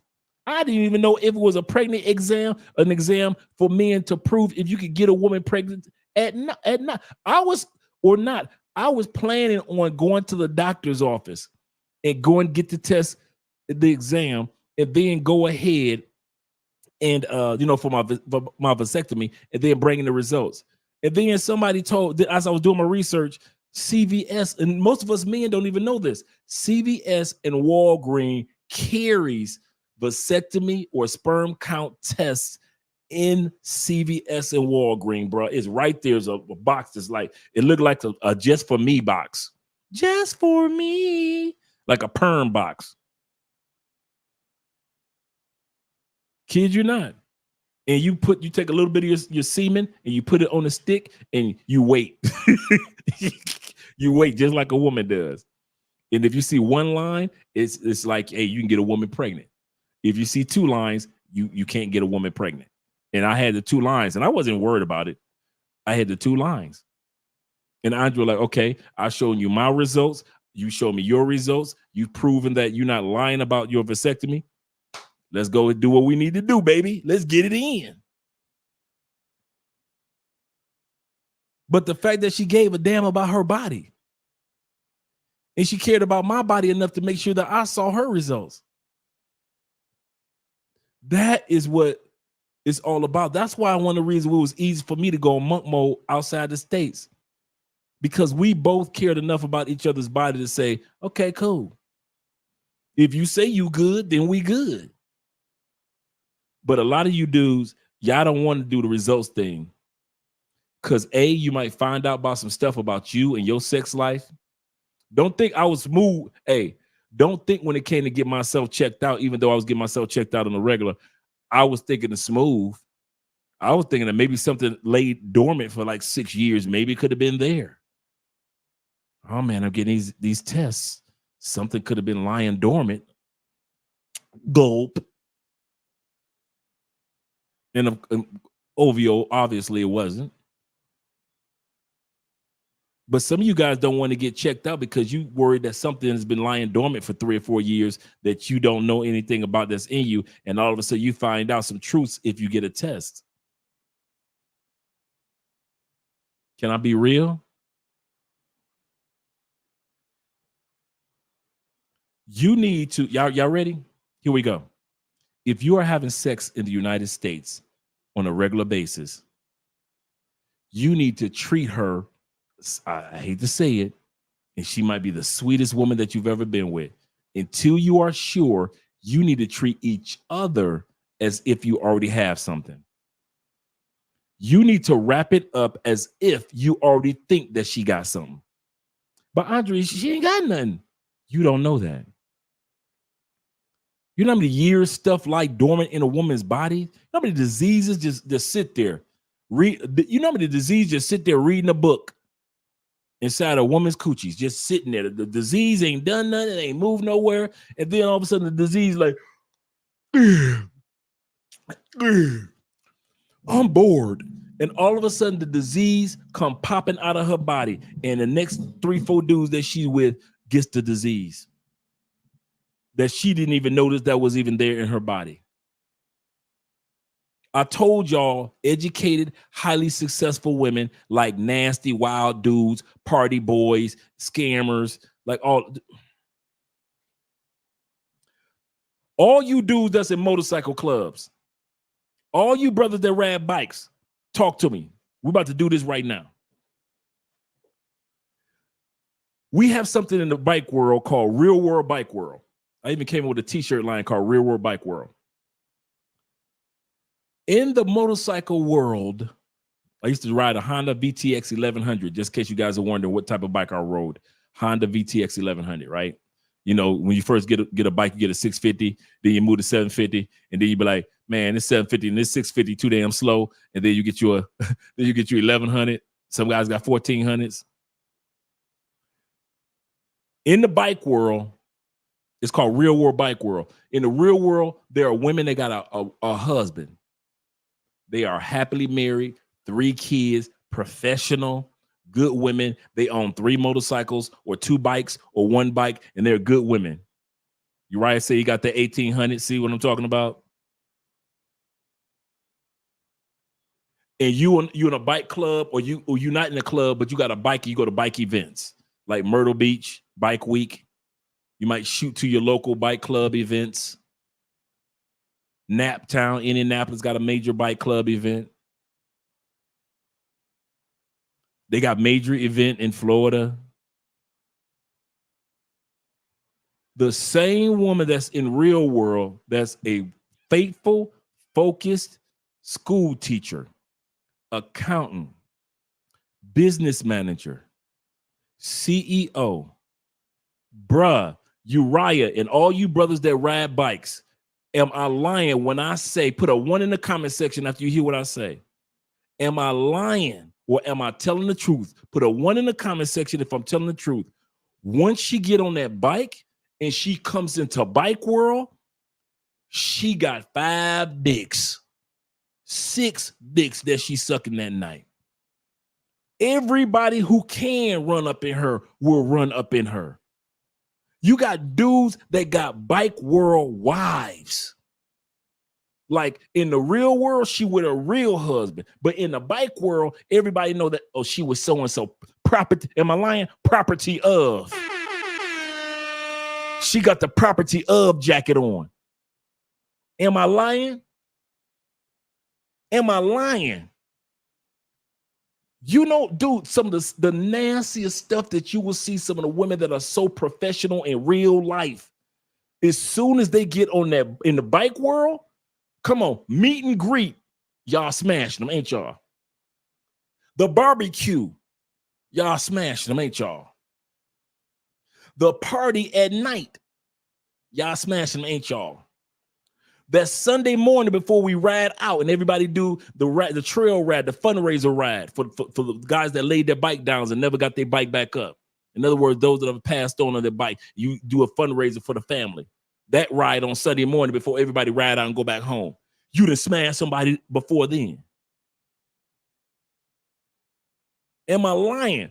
The women that are the most innocent, sweetest, nicest, you swear that she would never get that coochie up. She been riding bikes since she was 20, 21, 25, and they be looking so sexy. And all you regular pedestrians, did I use it correctly, fellas? For all you pedestrians that don't know nothing about riding bikes, y'all just see sexy women with big booties riding bikes, oh man, she's sexy. Yeah. And y'all think they sexy? And she may never ride her bike to work. She'll be looking all professional, business suit, business attire. Bruh, in the bike world, man, listen. Y'all think my pedestrian stories are crazy. Man, I got more bike world stories than pedestrian stories to tell. Y'all think all the stories that y'all been hearing me tell over the last couple of years is crazy. Man, the pedestrian stories, they ain't got nothing to, but man, true story. Now, I was the event coordinator for our club, right? So if we were having an event or if we were going to an event, I was the guy that got the hotel rooms. I made sure we had tickets. I communicated with presidents and vice presidents of other clubs. If it was a layover hotel, I would know what the overflow, I'm sorry, not layover, but the overflow hotel. Because, so a lot of times, if it's a major bike event, they have the main hotel and the overflow hotel that might be across the street or on the other side of the city, right? So I would always book our rooms in advance. So I'm cool with presidents of female clubs, vice presidents of female clubs. Everybody know Thrill, because that was my bike name, Thrill, right? And kid you not, bruh, listen. One time I had one female tell me she just straight called my hotel room. Everybody wanted her that weekend. Everybody wanted her. And I only walked up to her for 5 minutes and I said, listen, we're having a fundraiser at our event, since we're supporting all the other events here in Nap. If you and your girls could, show up to our event in 2 weeks, we appreciate that. So I gave her a flyer and told her what we're doing a fundraiser for and so forth. This was in Fort Wayne. Bruh, Fort Wayne, Indiana. Shout out to the fort. Shout out to the fort, Fort Wayne, Indiana. Bruh, this female, normally I'm coming up every time bike event. This particular night, this was the barbecue night. So after the party, the barbecue will be in the afternoon for those that don't ride bikes. We have a barbecue in the afternoon on Saturday, and then everybody go back to their hotel rooms, probably take a nap or chill or smash something from the barbecue. And then the nighttime party, and you're gonna party all night long, and then you come back and smash something at the hotel, right? Or the layover hotel. The overflow hotel. I see the chick by herself. Bad. It had me dudes all in her face, all from the meet and greet all the way to the barbecue. Everybody trying to get her. I walk up to her and just tell her about the fundraiser, and I walk away. I'm gone. I'm thinking to myself, after the party, I guess I ain't gonna get no coochie this weekend. I'm good. I'm always smashing at every event anyway. I'm good. And I could call other chicks that I had smashed, but I hadn't called anybody. I get a phone call. Now, I had gave this female I told her where I was and, what hotel room I was in just in case, you had any questions. Now, mind you, she was fine, but I wasn't trying to smash because I knew so many dudes was trying to get that. So I say, man, she probably property of one of these guys out here. There's no way nobody that fine walking around by herself. She probably property of one of these dudes out around here. So I'm like, I ain't trying to bring no mess to my club, and I ain't trying to have no headaches because she belongs to somebody else's property.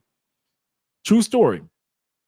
So I get a call in my hotel room. May I speak to Andre? I said, yeah, this is Andre. What's up? This is so-and-so and so-and-so from that we met early at the barbecue. I probably talked to her like 5 minutes when everybody was riding their bikes out leaving. I'm going to be blunt with you. I said, okay, what's up? I don't know what bitch you got in your room, but I'm on my way.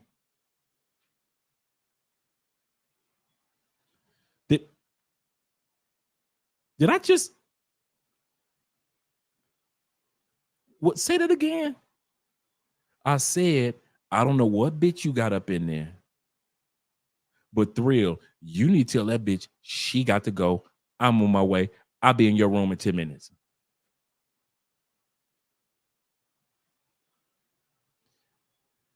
Here's the crazy part. In the real world, she's got 3 kids and she's been happily married for 16 years. In the real world, her husband doesn't even ride a bike in the real world. She's like Miss Corporate this, corporate that in the real world. In bike world, so all you dudes that ride bikes, you know exactly what I'm talking about, especially when the pedestrians show up. Pedestrians are females that don't ride bikes. Pedestrians are females that like to be around bikers. So they will show up just to the party. They may not show up to the meet and greet. They might not show up to the fundraiser ride on Sunday. They might not even show up to the barbecue. But pedestrians show up to the party that we have that Saturday night. Am I lying? There's females that like to be around bikers and have sex with bikers. Hey, Will, you know how many times I've used that one? You know how many times I've used that one? Yeah, me and the fellas about to go on a business trip. Uriah said, Dre, no lies told. What's my point in saying this? There are heterosexual activities that take place where disease can happen, and nobody in bike world is on that LGBTQ down low for the most part. It's just when your woman is in bike world, she belongs to bike world. It's 2 different planets. It's like it's crazy. Bike world is a planet that you don't, it's an invisible planet that if you are not in the motorcycle world, you will never see it. You just think it's just motorcyclists riding by. It is so much bigger than the bike itself. So much bigger than the bike itself. Man, listen. Shout out to Bike World. Shout out to all you riders. Shout out to all you dudes that are probies. You're on probation. You just joined the bike club. You got the P on the back of your vest. You on your way to get your patch. Shout out to all you guys from all you old heads that you go to every bike event and you collect all the patches from all the locations and events that you've gone to, and you support so many people. Shout out to you brothers that have been through at least 10 bikes in your lifetime. Shout out to all you dudes, man. Shout out to Bike World. I'm telling you, if you ever want to have a family of some good people, Bike World. Bike World. I remember when Rough Riders were out there. They still out there, but man, remember when DMX hyped Rough Riders? Man, it'd be like 50 different types of Rough Riders at an event.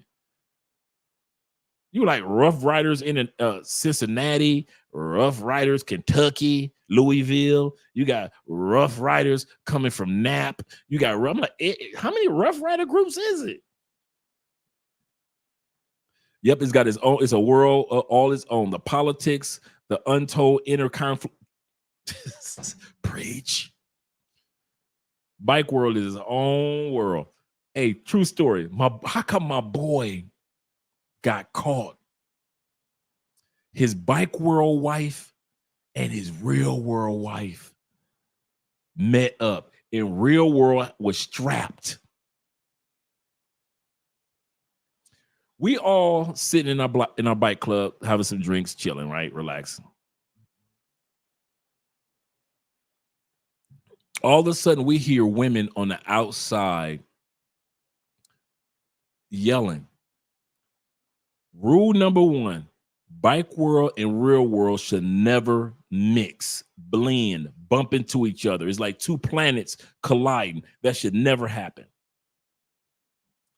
Bike World wife shows up she drives like 3 hours to come see him. We like, man, what is she doing here, bruh? At our clubhouse. What is she doing here? Bruh. I don't know how his real wife found out that Bike World wife was here. She came out the trunk with it. Clock, clock. She's small as can be with a sawed off. With a sawed off. All we know is we run outside, and my boy Doc, he was our bike president. Doc is trying to calm Real World wife down because she about to put all them hot balls up in my boy. She was serious because she knew who Bike World wife was.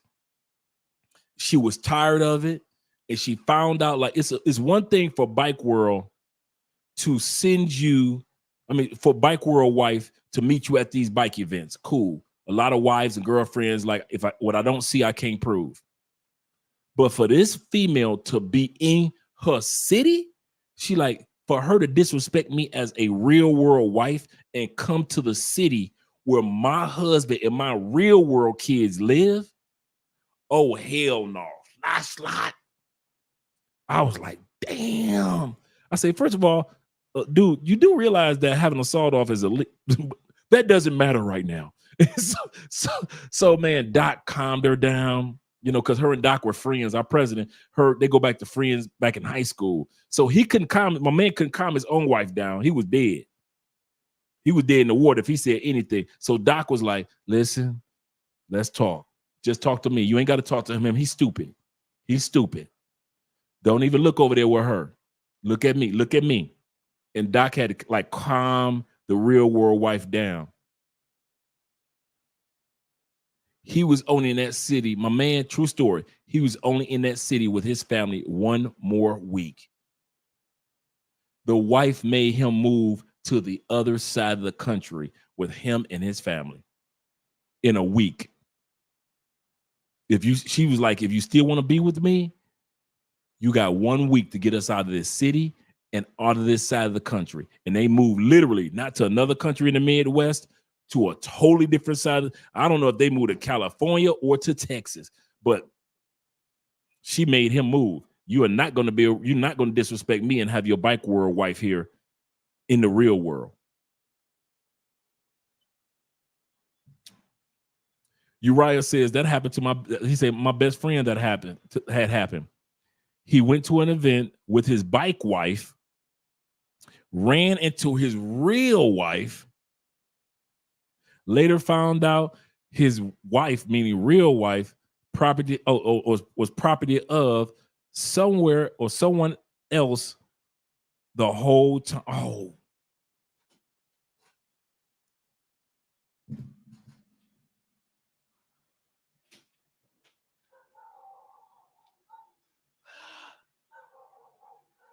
You know how sick I would be if I'm out there in a bike world and I got me a Bike World wife and I find out that Andrea is property of another nigga on the other side of the city, got my Real World wife as his property of. Get the hell out of here.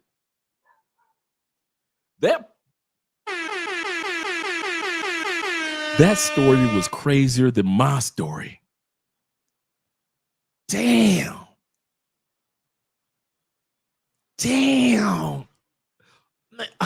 My chest hurt. I can't breathe. I ain't gonna even lie, brothers. I can't breathe. I can feel that story all in my damn chest. I feel that in my chest. It won't go away. Your Real World wife is property of another motherfucker, and you run into him at a bike event. Oh my God, dude. And you can't. How you gonna put your wife in check while your Bike World wife right there? How you gonna put the dude in check? Because the dude gonna say, I know you ain't talking your Bike World wife right there. And the other thing about Bike World is this: when you're in a club, everybody, you know how Kevin Samuels used to say, that's that air. One of the reasons why men have a respectful way of how we communicate to each other, because there's a hint or air of violence that could take place where men are. In the bike world is like that too. You're careful with your actions because you know that dude got 20, 25 people that's backing him up. So in the scenario that Uriah just told, that dude could try to check that dude for being with his wife and have his wife property but there's 25 dudes that's backing up that dude that's got that dude's wife property of.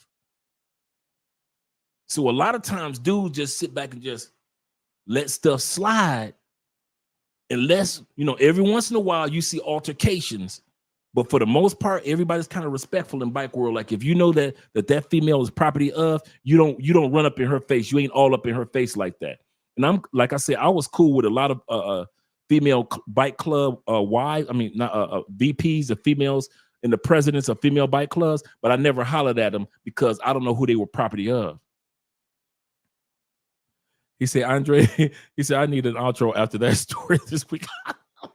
My chest still hurting from that story Uriah told. Man. She was with a 1%er. This dude was brand new. Proby. With the 1%er dudes. Damn.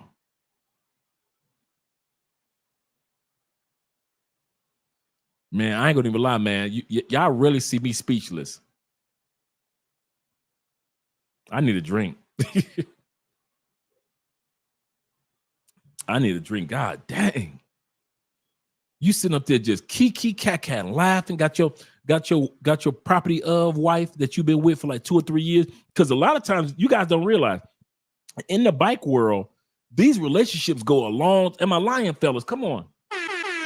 These property of relationships be like 2, 3, 4 years, 10 years, 15 years, like a real marriage. Like, that they, no matter where you go in the country, if she show up, her man who's a writer may be in a different club. They not even the same club sometimes, a lot of times. But you know that she property of somebody. You no matter how fine she is, how cute she is. Some of you probies that's on probation, dudes will tell you, dude, oh man, she found him a holler. Dude, don't holler at her, bro.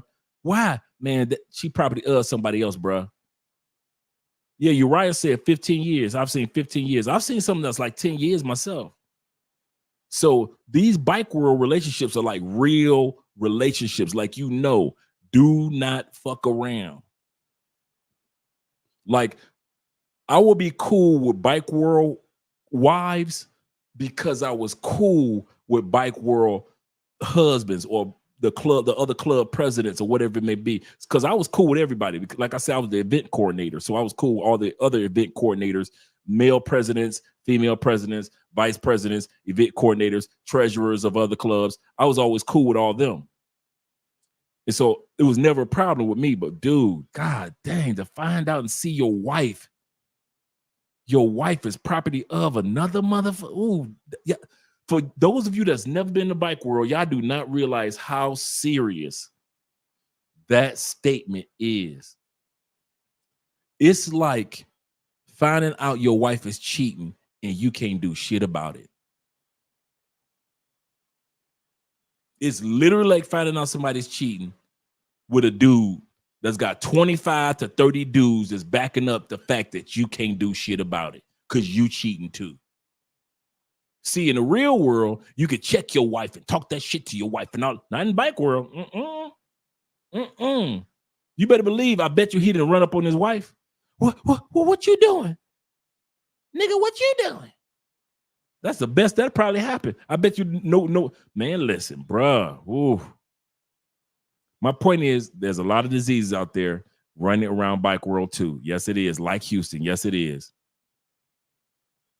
Man, I seen, dude, in bike world, women take nastiness and sex to a level that you have never seen before. Never seen before. Women have sex like they crackheads in bike world. You know how crackheads do stuff for sex? I mean, a crackhead have sex, do anything for that crack. Just imagine women acting like that and ain't no crack involved. In the bike world, women let their inhibitions go. When they're in the real world, they are the most sweetest, innocent. They'll give you some decent sex. In bike world, man, the bitches are nasty. Man, dude, I never had a bike world girlfriend. I only deal with pedestrians. I only messed with one bike chick, and she had just retired from her bike club. She had just retired from her bike club. And the crazy story, before we get back to the diseases, the crazy story, guys, that are bikers, check it. Remember, I'm the event coordinator, so I go online to one bike club. They're about to have an event, so I'm getting everything. Man, I see the most gorgeous, beautiful sister. I'm like, man, this sister is bad. She had the Asian eyes, everything, right? I'm like, dang, boy. I said, okay, I'm gonna try to meet that chick at that event. Never met her. Never met her. I go to the event and never didn't see her there. I'm looking around. Hopefully I'll see her. I don't see her. The club has a different event annually. A few years later, I meet a nice little honey, little cutie, right? Fine. So I'm like, cool. We get serious. She was from Cleveland. We get serious. True story. Dude, I'm probably kicking with her for like a year, right? And I was telling my boy, I said, man, I came down. I said, man, remember a couple years ago, I came to y'all bike event. I said, I was on y'all website. I just happened to have my phone with me, right? It's like when cell phones like really just started, right? Really, you still had your flip phone, but you still had Wi-Fi and everything. I mean, not Wi-Fi, but you still had internet and everything. And so I'm like, yeah, man, man, I said, man, y'all had this like, so I put up the website. I said, man, y'all had this nice little cutie at y'all event, man. I want to meet her. I'm talking to my boy because I'm with my chick. He's with his girl, and I'm with I'm talking to him. I said, man, I wish I could have met that cutie. Bruh, I took my phone down and my chick in front of me. I said, oh shit. The chick that I've been wanting to smash for 3 years was the chick I was already smashing for 3 years. Kid you not. Kid you not. And I would have never recognized it if I wasn't talking to him, having a conversation about his bike club and their website. And I pulled up there. Right, Jay Anderson. Right, it's like some crazy stuff, right? I was just, and the ladies were just conversing. We were in Chuck E. Cheese in their city, and the ladies are conversing, and we ain't studying their asses. And me and him talk, I said, man, y'all got this nice. I'm trying to be low to keep my girl from being jealous. And I'm like, yeah, man, y'all got this nice little honey, man, in y'all club, man. I'm trying to find out who she is, And so I pulled up their website, and I was like, man, right here, He was like, and he didn't say anything, and I was like, oh shit. And I turned the picture just to confirm. I said, it's you. She was like, yeah, Andre, that's me. And she just turned around, started talking to her, his girlfriend again, like it was nothing. I was like, how do you tell somebody that you've been smashing for 3 years that I want to smash you for 3 years? I've been looking for that dude literally every year at the bike event. I'm looking for this chick every single year. I have been smashing this chick every single year and didn't even, big pit. I don't know. Don't even get me to lying. Don't even get me to lying. Don't even get me to pretend. I would have never discovered it if I hadn't been sitting there just BSing around talking to him and had my phone open, and I looked and she just so happened to be sitting across in them Asian eyes, the fuck? Because when she was in their bike club was one thing. So I'm looking for a biker. Remember I said when I met her, this female had just quit biking. So she was technically a pedestrian, but she was cool with everybody. And she wasn't one of them types to give her body out to everybody. So when she decided, I'm cool with the bike club, but I'm gonna step away from my club. So she stepped away from her club until she find another one. But she never found another one. She just was cool with everybody. So whatever event she went to, everybody already knew her for when she was in the club. So I'm for 3 years looking for a rider. I'm looking for a biker. I'm not looking for a pedestrian. I'm not looking for a probie. None of that. Man, is this you?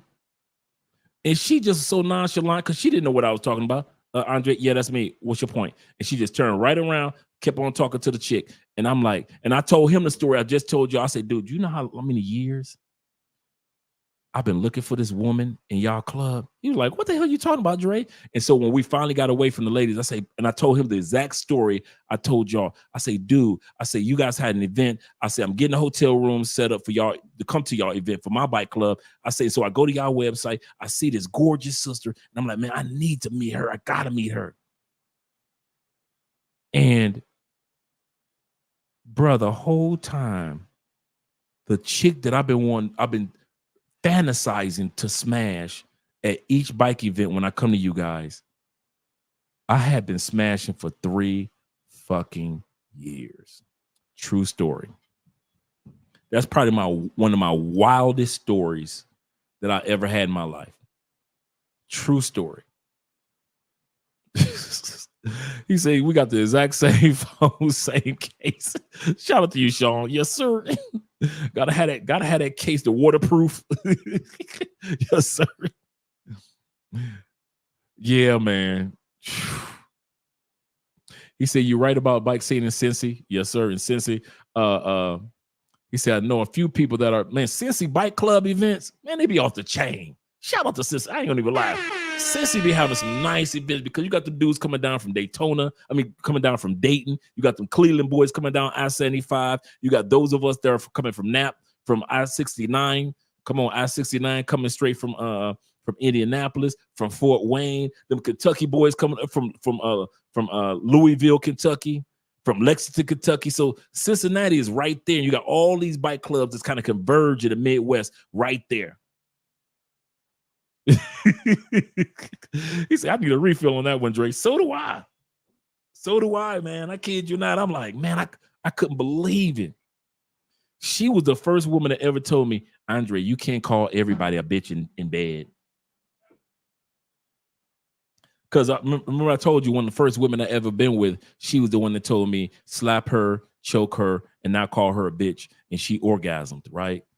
So after that, everybody was a bitch in the bed. Everybody was called, don't this, you not bitch. Everybody was called a bitch. And this sister was the first one that was like, she said, stop for a second, Andre. I was like, what, baby? She said, you can't call everybody a bitch in bed, Andre. Not every woman likes that. And I never thought about it. I was like, at that time period, I was like, from the first chick to her, it was like 50 chicks in between that. And nobody ever said anything. And so she was the one that put it on pause, like, Andre, you cannot say that to every woman. Not every woman will orgasm off of that. Okay, good point. Let's continue on with the show.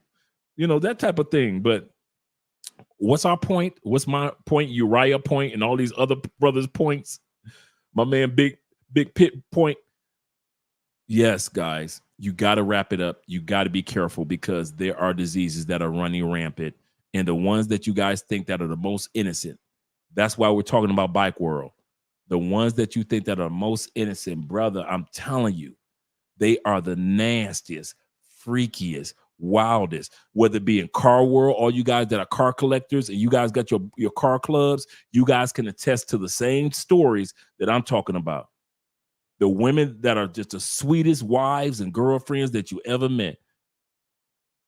Esco in the building. Esco in the building. He says this. He said, thank you for the heads up, bitch. Yeah, different. And she was like, Andre, no. And she was on top. She riding, right? And she just stopped and she looked down at me. She was like, Andre, we need to talk. I was like, okay, what's up? Not every woman wants to be called a bitch in bed. Now remember, I'm looking at them Asian eyes. I'm like, whatever you say, girl, I will never say that to you in bed again. She gave me a straight wake-up call. K Mas means what, sir? Oh, okay, cool. Thanks. Thanks, Kenny. Thank you very much, kind sir. He said, man, thank God I never caught anything. Amen. He said, in my I can't say it. I got burned one time. This was in 1986. This is the funny part. Kool Moe Dee, basically, I think it was like 86, 87. Kool Moe Dee came out 3 days later, go see the doctor. If it was not for that song, I would have not known what to do when I got burned. Dude, I woke up in the morning, and I know the chick that did it. When you know who it was that burned you, you even get mad at yourself. This was the chick who I told, and she was a cutie too, who I told she could not get it. She was my girlfriend's best friend. Go see the doctor, right? She was my girlfriend's best friend. So I've been telling her little high yellow tail, no, girl, you can't get this. I said, how am I? She said, I'm going to get that, Dre. I don't care what you saying. I'm going to get that. I'm like, oh, whatever, girl. We young. I'm like, whatever. Man, one Sunday, she hit me up. She said, what you doing? I say, nothing. She said, I know you're bored. I say, yeah, I'm bored. You can't have no sex. She said, I don't want no sex. She said, I'm cooking, though. I said, what you cooking? And she told me what she was cooking. I said, well, I am hungry. So I shot over to her crib. This is my my girl's best friend. I shot over to her crib. She cooked good for her brother. She came out with the drinky drinks. She made sure the jeans was tight and right. She said, let's go to the park. So I'm thinking like, okay, cool. We've been eating, drinking. Okay, cool. We drive to the park. I'm thinking I can get away with something in the park. She said, we might as well chill, just relax. She said, we can finish for our drinks and everything else, just relax. Everybody, the park is empty, cool. I say, cool. We get in the back seat chilling. Next thing you know, she get your boy Firehead in the back of the car. I don't try to play like I'm the victim, right? But I was the victim. I was the victim in this moment. I was a victim. Man, so I was a victim. Okay? Have you guys stop? I'm not the only dude that a woman got you. She tricked you out of the sex. I'm not the only one that's been set up. Don't be acting like I'm the only one that got. Yeah, man, Big Pit. Man, I'm sitting up in the back car. I'm already full and drunk. Man, she giving me Firehead. Better than her girl. Y'all know I'm already tall. She got one of my legs hanging out the window, just shaking. Just a Jordan shoe, just shaking in the wind. Man, I hit it. 3 days later, go see the doctor. Kid you not. That's the only time I ever got. The only time. True story. She got me, set me up, man. And I know I should have been hitting that. And so for 3 days, I had to tell my girl, I ain't in the mood. You ain't in the mood. We do it 3 times a day. I ain't in the mood. I had to start fake arguments. I ain't in the mood, damn it. I want a duck, not chicken. I'm storming out the house. I'm out there saying, I'm at the gym, girl. I'm working out. Every excuse I could come up with other than having my happy ass with her.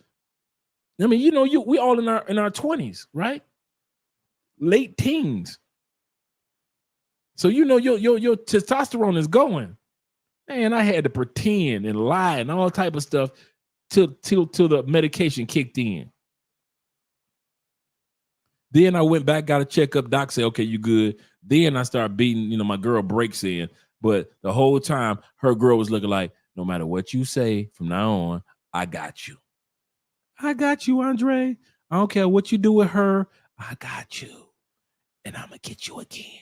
And she didn't know. No, you won't, bitch. You was the one that gave me a disease. You will never get this again. So what I tell my girl? All type of lies to stay away from her. All type of lies, because I didn't want to give her anything, and I didn't want her to find out that I got burned. Because you know, when you get burned, just because you take the penicillin the first day, that don't mean the burning stops the first day. Dude, and if you ain't never been burned before, bruh, it feels like your urine is literally lighter fluid. And as soon as you pee, somebody is lighting the lighter fluid. It's like you pissing lighter fluid. Am I lying? It feels like you are pissing flames. Like if you was a dragon taking a piss, this what a dragon would feel like if he was pissing. It felt like if you was Godzilla and Godzilla was taking a piss and nothing but flames and fire was coming out. That's how getting burned felt. He said, Dre, have you ever thought about doing the streams about the Mentuition YouTube channel? Oh, let me write that down. Let me write that down. There's a few YouTubers that I'm trying to get with. Let me write that brother down. Thank you very much for letting me know about that. Yeah, so all you brothers that ain't never had nothing, shout out to you. I'm glad. But that one time taught me enough. That is not what I want to do. So Andre, wrap it up.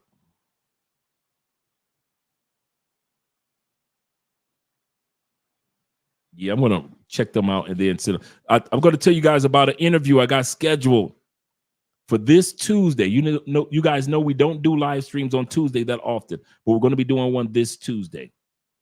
This Tuesday, we're going to be interviewing the brother that went on the Balloon Pop show, and he was a plumber, and 500 women called his job, and he lost his job.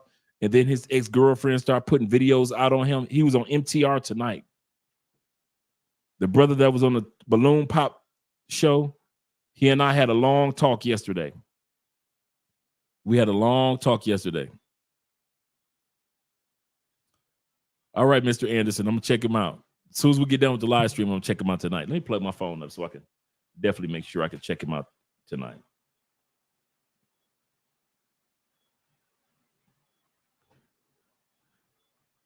And so, yeah, his name is Aaron. And so I talked to Aaron yesterday. We had a long conversation on Instagram. And so he was letting me know that Tuesday night at 7:30 is an excellent time, 7:30 Eastern. So it'll be probably like 8:30 you guys time. 7:30 Central. So it'll be 8:30 you guys time. And so we're going to be interviewing him. And just like with MTR, we're going to be going over the story of what his ex had to say about him, what was going on with the loss of his job, as well as statements that he made, like in regards to, I got $100,000 in the bank, so forth and so forth. The accusations in regards to being a stalker and putting a tracker under his girl's car. So yeah, his GoFundMe is at $12,000. So I ain't mad at the brother. He got $12,000 for GoFundMe because them females caused him to lose his job. I'm not mad at this brother at all. He made some bad moves, but to sit back and cause that man to lose his job, that man, them women in the States, so when y'all dudes be trying to defend these sisters, man, not all sisters, I'm gonna say this, but when y'all be trying to defend these modern sisters that's ornery and evil, realize these are the same sisters that's talked bad about the passport bros, the blue book gentlemen, the expats, talk bad about you, talk bad about black men, saying we divest and we going to white men. Okay, cool. We don't give a damn. These are the same ones that talk so bad about Kevin Samuels. When Kevin Samuels told Vivica Fox, you are past your prime, get you a regular man. What does Vivica Fox have right now?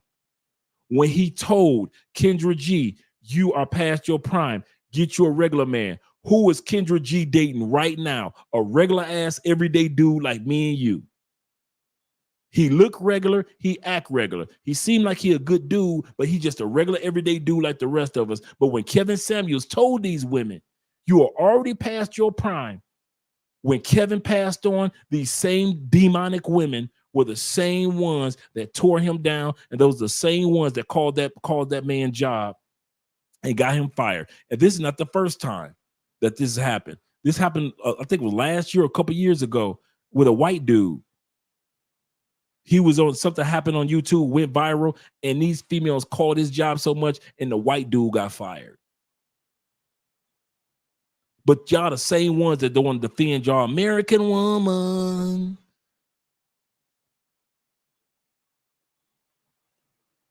He said, my auntie bashed black men all the time. Reasons unknown. You know the reasons. Come on, Dave. We all know the reason. Same reason my auntie would my aunties bash black men. Because of the black men that they chose were not the ones that they needed in the long run. I'll say this again.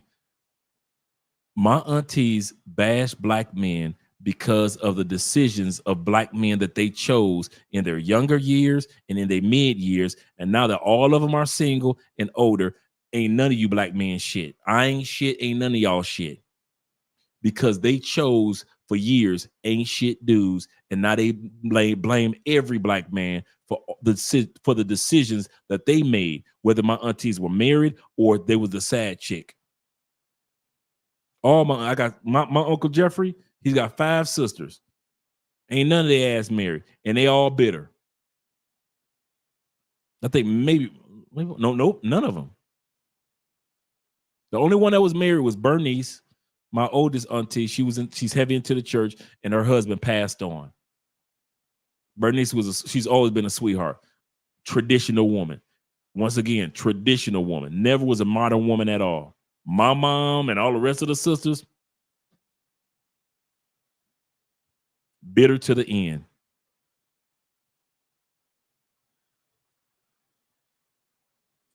He said, what would Umar do? Not Jesus. Yeah, Umar. Yep. Let's finish out this video real quick, guys. I don't want to hold you up too much this night. But this Tuesday night, so this is going to be a special episode. This Tuesday night, we're going to have Aaron on. Sunday, we're going to show, a little bit about Aaron and then what his ex-girlfriend has to say. On Tuesday night, Aaron says he's got receipts to validate what he says. All what she's saying is a lie. And this is the crazy part. That's how evil women are. Your ex-girlfriend, who you don't even deal with no more, will come on YouTube that has nothing to do with the fact that you was on this balloon show, that has nothing to do with your job as a plumber, that has nothing to do with the fact that you are, getting your, you have a OnlyFans. The fact that she felt that she could do a 4, 5, 6 part video on Instagram to tear you down. How many dudes, do you know how many of y'all got ex-girlfriends and ex-wives that cannot wait to tell their side of the story?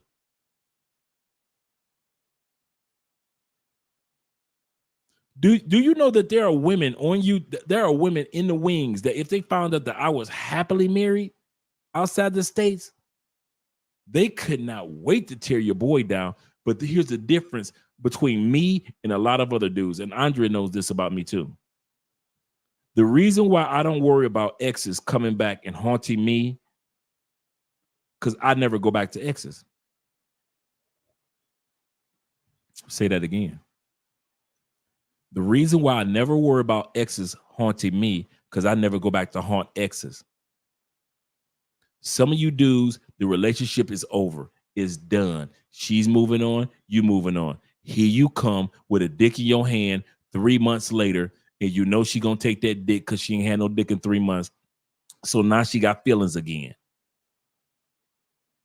I've never done that. I've had exes try to reach out to me to get sex again. No, I already know it doesn't pay off. And I bet you when Aaron broke up with old girl, I bet you for maybe a week or 2 or maybe a month, he was still smashing that coochie, even though they were broken up.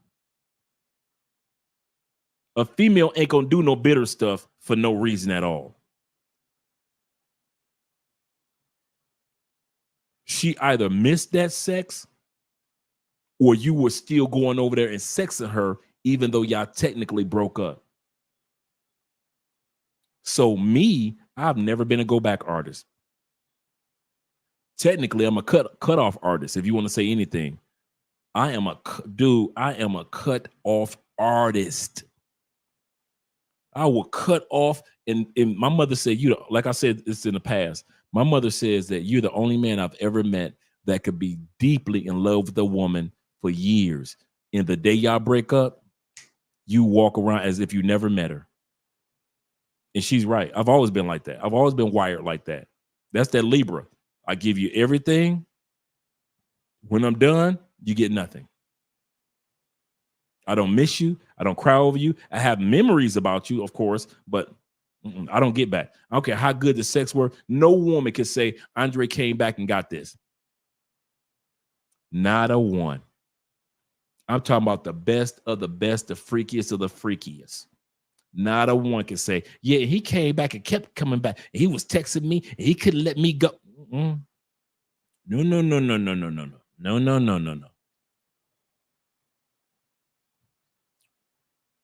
Never did that. And I'm not saying that I'm better than somebody, but when it comes to Aaron's situation, I don't know. We're going to ask him, was he going back still having sex with her to cause her to be emotional and create those videos about him after he was on the balloon show? You have that thin line between love and hate. Yeah, I never wanted to play that game. I never wanted to make a woman feel like she had a chance of me coming back. Well, if I suck him real good, Andre go come back. Oh, no, I won't.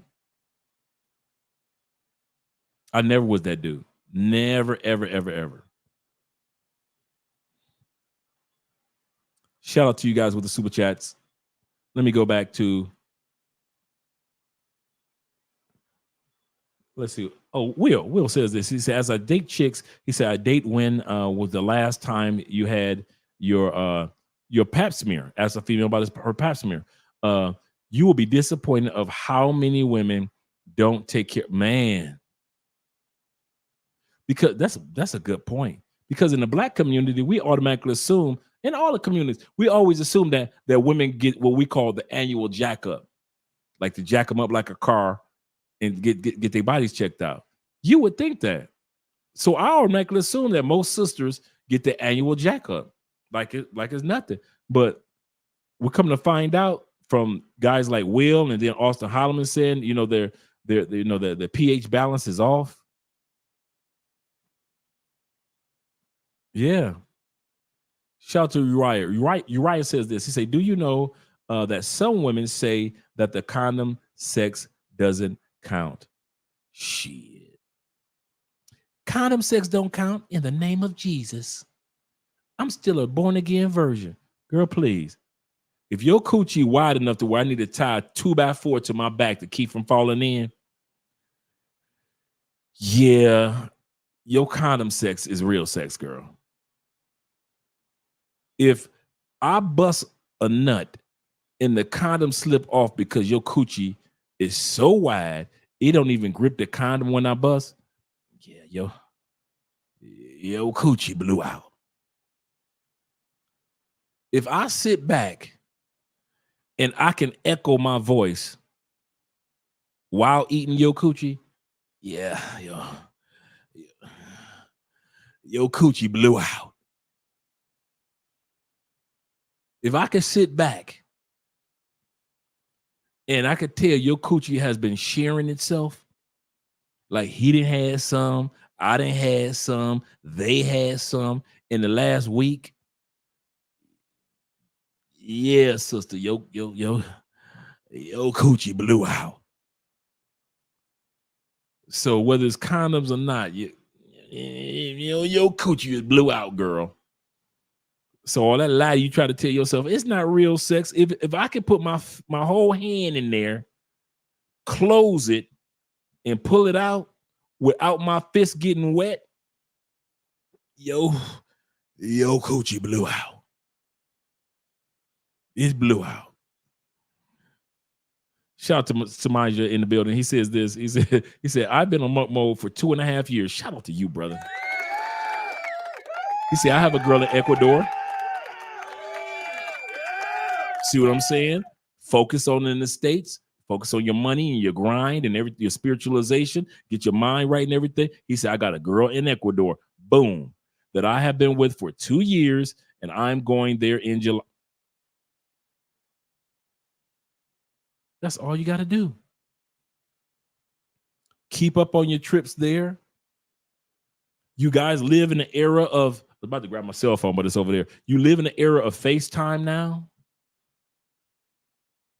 Being in countries where women are more traditional, that they go throw that coochie out there like that. See, some of y'all can't do what my brother Samaja says. I'll tell you why.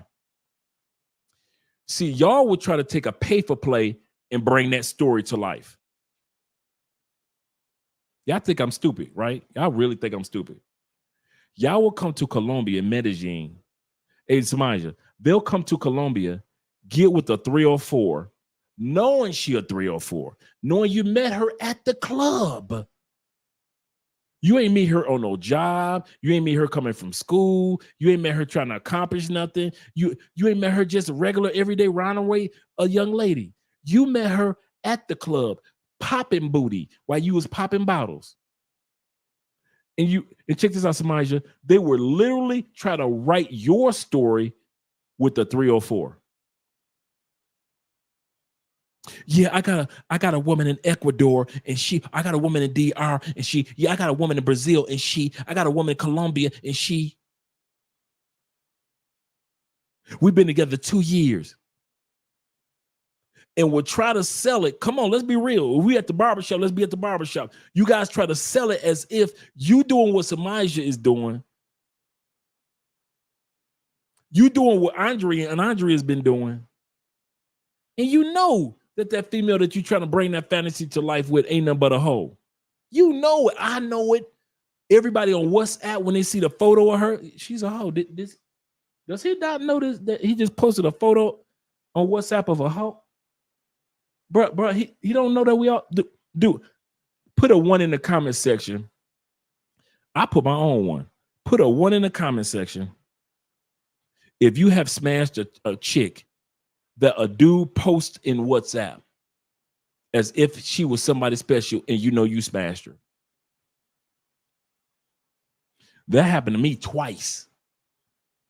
Put a 1 in the comment section if you've been traveling and a dude posts in the WhatsApp groups a female that he just thinks she's so gold and so special, and you like, that's Maria. I know he ain't trying to boo up her nasty. And you hit him up separately outside the WhatsApp group, and you be like, hey, bro, I ain't trying to get your business nothing, but I know Maria, man. I used to run through that dog about a good 6 months ago. Man, you ain't run through no Maria, man. Man, listen, I've been with her for a year. Bro, I'm telling you. Maria stay in Sosua. She got 2 kids, right? Yeah, and yeah, bro, I ain't trying to start no shit. That's why I'm saying I said it outside the WhatsApp groups. I'm hitting you up privately, bro. Listen, just don't post her photos as if it's something serious. Man, she ain't changed. If you've been with her for a year, bro, let's be real, brother. If you've been with her for a year, and if I smashed her within the last 6 months, who else smashed her? I'm just saying it's to protect you from diseases, brother. And most of the times, what do dudes do about they hoe in Sosua? They cuss you out. Why? Because they're trying to live the Samaja life. They're trying to live what this brother is saying with a hoe. This brother is talking about a real woman that's on his team. And dudes will sit up there and recruit a hoe to try to turn her into a housewife. Man, I see dudes do that all the time. Since I've been traveling and been in WhatsApp groups. I've seen dudes do that plenty of times. Try their best to try to hoe, because they be thinking like, I can turn a freak that's the wildest freak into a wife and rescue her from all that rescuing shit. If I were to rescue, if I were to put on a cape and rescue a woman, it would have been a traditional good woman. It would not have been a hoe. if I'm gonna rescue some damn body, okay, cool. It's gonna be somebody that's traditional, somebody that she ain't balling like that. Cool. I don't need her to, but she could take care of your boy and be a good woman. Y'all be trying to rescue hoes that don't want to be rescued. I'm a runner. I'm a track star. She used to jump in hurdles, in girdles. Okay, y'all think I'm just playing. Let's go to which one I'm looking for. Which drop am I looking for? There we go. I'm not black, I'm OJ. Okay. Shout out to Sean. He said you could think about contacting Aaron. He said you should think about contacting Aaron and get him. Sean, I just said we got an interview scheduled for Tuesday. I talked to Aaron this afternoon. Me and Aaron talked for about an hour this afternoon. Maybe I'm reading the super chat late. See, he has been doing interviews with different YouTubers. I know. I tried to get him before MTR, but MTR got him first. But yeah. Come on, man. Y'all, hey, this your boy. Come on, man. It's Dre, man. I got y'all back, man. And here's the kicker. Aaron has like 4 Instagram accounts, right? So a lot of people would text him on 1 or 2 and they just give up. Nah, I text Aaron on all 4 of his accounts. And Aaron hit me back like immediately. It was like, dude, it couldn't have been 2 minutes. He hit me back immediately. What's up, brother? Da, da, da. And we just started talking. He was like, hey, Tuesday night. Because I was like, which one you want, Monday night or Tuesday night? He was like, man, Tuesday night will be perfect for me. I'm coming through. I got your back, Dre, blah, blah, blah. I want to tell my side of the story.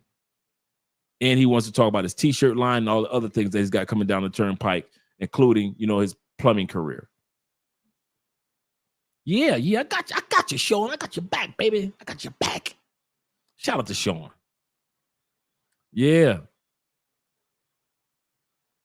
Because MTR wants to help him with a YouTube channel.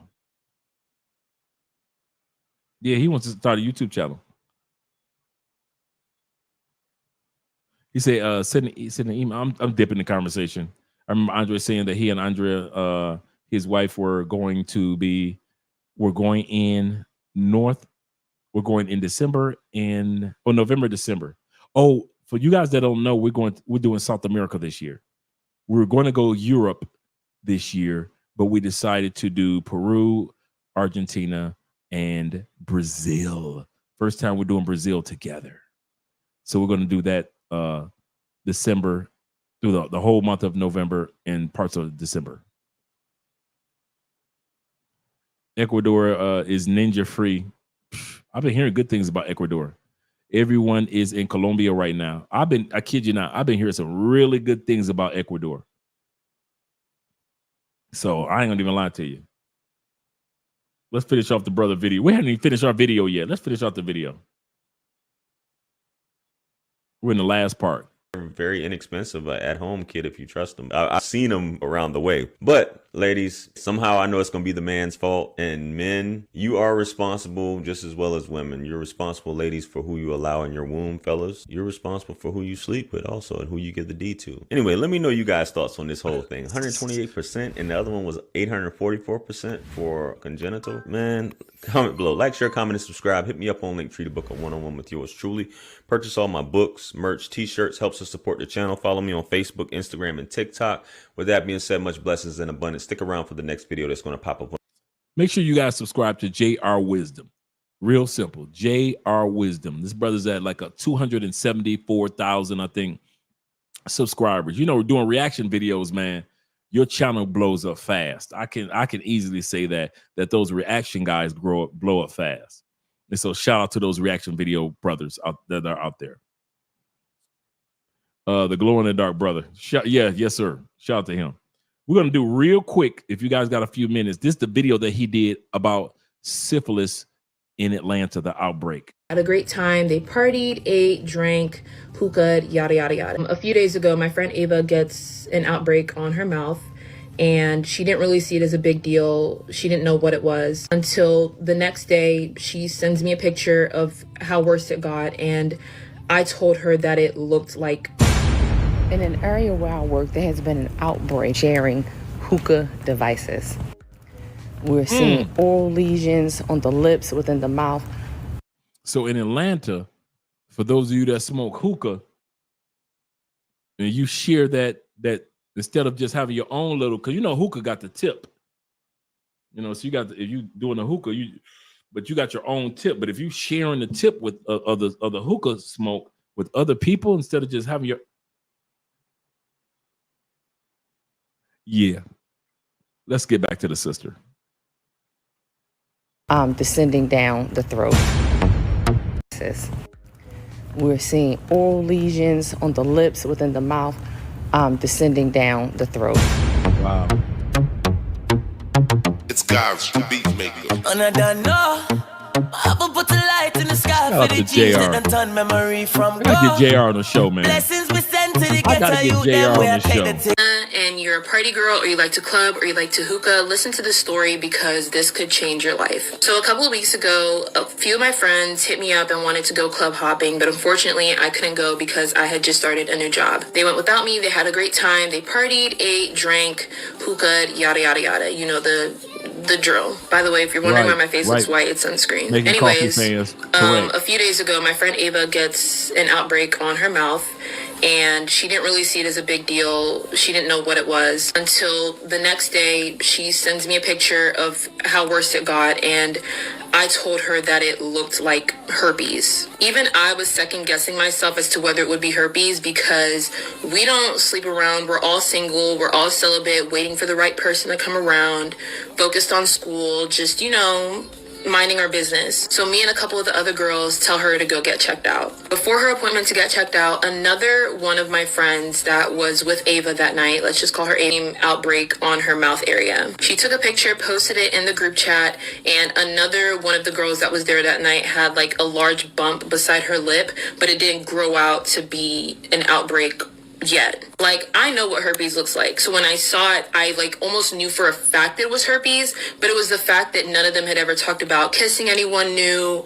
None of us smoke. You know what I mean? It was just really random for it to be herpes, especially for all of them. So the second girl who got the outbreak, let's just call her Melissa, her appointment comes before Ava's. And the doctor is mentioning a bunch of ways where she could have got it, kissing, blah, blah, blah. Push comes to shove, they end up figuring out that she could have possibly gotten this herpes on her lip from the hookah. So when she tells us that that's what the doctor said, we're like, what the fuck? Like, that's crazy. End up telling me that they only did hookah at one club that they went to. I don't want to say the name. That's a good point. That's an excellent point, David. I'm not going to be long. David says she's lying for her friends getting around. I think her friend is lying to her. I was talking to remember I told you guys earlier, I was talking to a sister that saw me on Austin Holloman's, and she called me and we had a long conversation. I told her this. I said, I've seen politicians lie to people and lie to each other. I've seen judges tell lies. I say, I have seen children tell lies to their parents about what's going on in school. I say, but nobody in human history lies like a woman in a room full of women. I say, if you ever want to hear the biggest lies you've ever heard, look at women with their girlfriends. I would never let a man put his hands on me, knowing that she got her ass whooped that past weekend. There is no way I would let a man cheat on me. That will never happen. Knowing that her ex-boyfriend cheated on her 3 times. Girl, I ain't got no herpes. You crazy. That must have happened when the doctor told me that it was hookah. Not the fact. Me and my girlfriend were all celibate. We're saving ourselves. There are so many celibate women that will suck the shit out of a good dick. and blame it on hookah now, huh? It was hookah. It wasn't the fact that that one or two girlfriends out of the group broke rank. Instead of just staying celibate in all ways, you think that all 10 of y'all that said that you celibate, ain't none of y'all giving a bit. Ain't none of y'all giving up none of that coochie. None of y'all?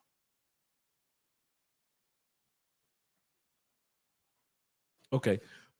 Time for the one in the comment section. Put a 1 in the comment section if you had some celibate coochie before. Put a 1 in the comment section if a female told you that, yeah, I'm celibate, but you got that coochie anyway. Whether it be 10 days, 20 days, a year later, you got that coochie anyway. Put a 1 in the comment section if you didn't ever had some coochie from a female that hollered she was celibate. She was shouting up and down, ain't nobody gonna get this. Her family said that. Her grandmama said it. Her sister said ain't nobody hit it. Her ex-boyfriend say, dude, she ain't let nobody get that.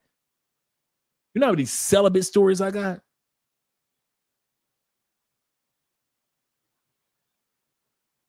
Man, I think I told this story a few years back. I had come on, you know I got a story.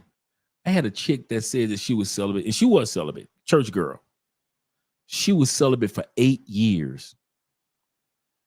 She saw your boy and asked her sister, who is that? She said, that's my coworker, Andre. Her sister walked up to me one day at work, and don't you mess with my sister. I said, who is your sister? You saw me and my sister walking down the street when I saw you on your way to the carnival, like we were on our way to the carnival. Because I was like bored that day, so I went to the carnival. It was a major carnival in the city. And I was like, thank you, Jeff. I see you, Ghostface, my uncle. She had been celibate for 8 years. And so her sister was like, ain't nobody gonna get that. Don't even think about my sister. I said, I don't even have your sister's phone number. I don't know what your sister looks. I don't even remember how your sister looks. Even though I know that she was fine, but I don't remember how her sister looked. And so my boy told me, he said, man, for her to say that, her sister been talking about you. I said, what you talking about? He said, man, he said, you know how many dudes been trying to hit her sister? He said, her sister is like super church, you know, work with the kids and the youth pastor, all that. Ain't nobody hitting that, Dre. I said, okay. I see her sister again, get her phone number. I told my boy, I bet you $100 I had that coochie in 3 weeks. I'm stretching it. He said, what? I said, bro, I'm stretching it to 3 weeks. I get that coochie in 2 weeks. He said, Dre, ain't nobody got that coochie. He said, you know how many dudes that's far more superior than you that got that celibate coochie? Nobody. He said, and I know her. All right. Not even 10 days later, on her balcony, outside, in the moonlight, I'm beating her brakes in. She starts crying. I felt a little bad, just a little bad. She starts crying. I say, you good? She said, I just broke my 8 years of celibacy. I said, you know, but are you good? You know, because I don't want to be accused of rape. You know, I don't want to. I done took some. She was like, nope. She said, I wanted to give it to you. She said, I wanted you to have it. She said, I knew I was gonna give it up to somebody. She said, I knew I couldn't wait until I got married. She said, but I never saw anybody that I ever wanted to give it to. She said, when I saw you, I was like, if it was anybody I was gonna give my non-having sex for 8 years, she said, that would be the one. She said, I never knew that you was going to end up asking for my phone number from my sister. She said, but at the end of the day, she said, I do not feel bad for giving it to you. She said, because I wanted to give it to you. And I'm like, okay. I only smashed her for like 2 or 3 months. That was it. Oh, if I had $1 for the I never did this before crew, or the I don't usually do this. I usually don't suck dicks the first night, but let me suck away. You like, wait a minute, what? Wait a minute. Wait a minute. You usually don't suck dicks the first night, but you saying let me suck away? Hey, it felt like 18 years. That coochie was so tight. It was good. I ain't even lie. She had some good coochie. It was just right. It wasn't tight like it was like it hurt her, but it was tight like it was Goldilocks pussy. Not too big, not too small, not too hot, not too cold, not too wet, not too dry. It was Goldilocks coochie. Man, I beat her. I let her know you did not make a mistake for giving it to your boy. Well, she was strung out. So a couple months after I let her go, her sister mad at me at work. See, I told you not to do my sister like that. You treated her like you treat all our other little co-workers you sleep with. My sister is special. You need to make this right. She going crazy over there. I was like, the only thing I could do to your sister is to continue to fuck her. That's all. All I gave your sister was some dick. Your sister didn't let me take her out on dates. The thing about we never even went on a date. I could see if we went on a date or a couple dates, we never held hands. Your sister was a church girl that doesn't even drink. I said I was already attending church anyway. I said your sister saw what she wanted and that's what she got, just like you do. You see what you want and you get it with your fine ass. I say, so stop tripping on the fact that your sister, as a grown woman who's older than you, gave that sex up to somebody that she wanted to give it to. She didn't give that sex up because of the Lord. She gave that sex up. She didn't get that sex up for 8 years because she never saw somebody that she wanted to give it to. And when she finally saw somebody, she gave it to me.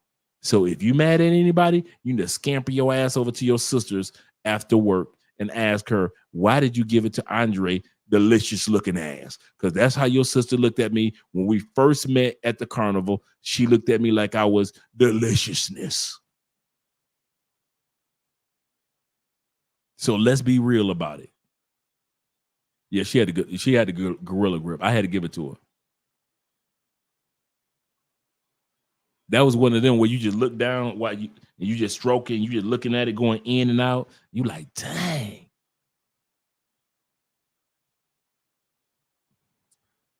He said, I hope you got the choke the chicken home before you got gave it to. Oh yeah. He said, so you could last long. Yeah. Yeah, man. She was strong the fuck out. The fuck out. Yeah, man. Yeah, she had to revamp. She waited for 8 years. 8 years is a long time for a woman. I don't care, even for a man, but 8 years is a long time to not want anybody. Man, please. I made up for every man that wanted to get it and didn't get it. Here's to you. I made up for every dude that was like, man, she ain't gonna give me that coochie. Don't worry about it, brother. I'm representing all of us. All you dudes that didn't get that coochie that you wanted, I got it for you. Yes, sir, sir. They put the stripes on my shoulder and the stars on my cap. Damn right. Sure. At that time period, I am the captain of the ship. I am the captain. I am the captain. For real. Let's go back to the video. So my point in telling that story, women lie to women. You guys that got girlfriends in the States, she may not tell you a lie. Cool. But her girlfriends, them women, the reason why women lie to each other, here's the reason. Because women don't want women to gossip about each other after they tell the truth. Women don't want women to gossip. Once she leaves the room, once she gets in her car, women don't want to give women gossip ammunition. Okay. Your boy, what's up, dog? What's up, man? Man, nigga, what's the matter? Man, my girl tripping, dog.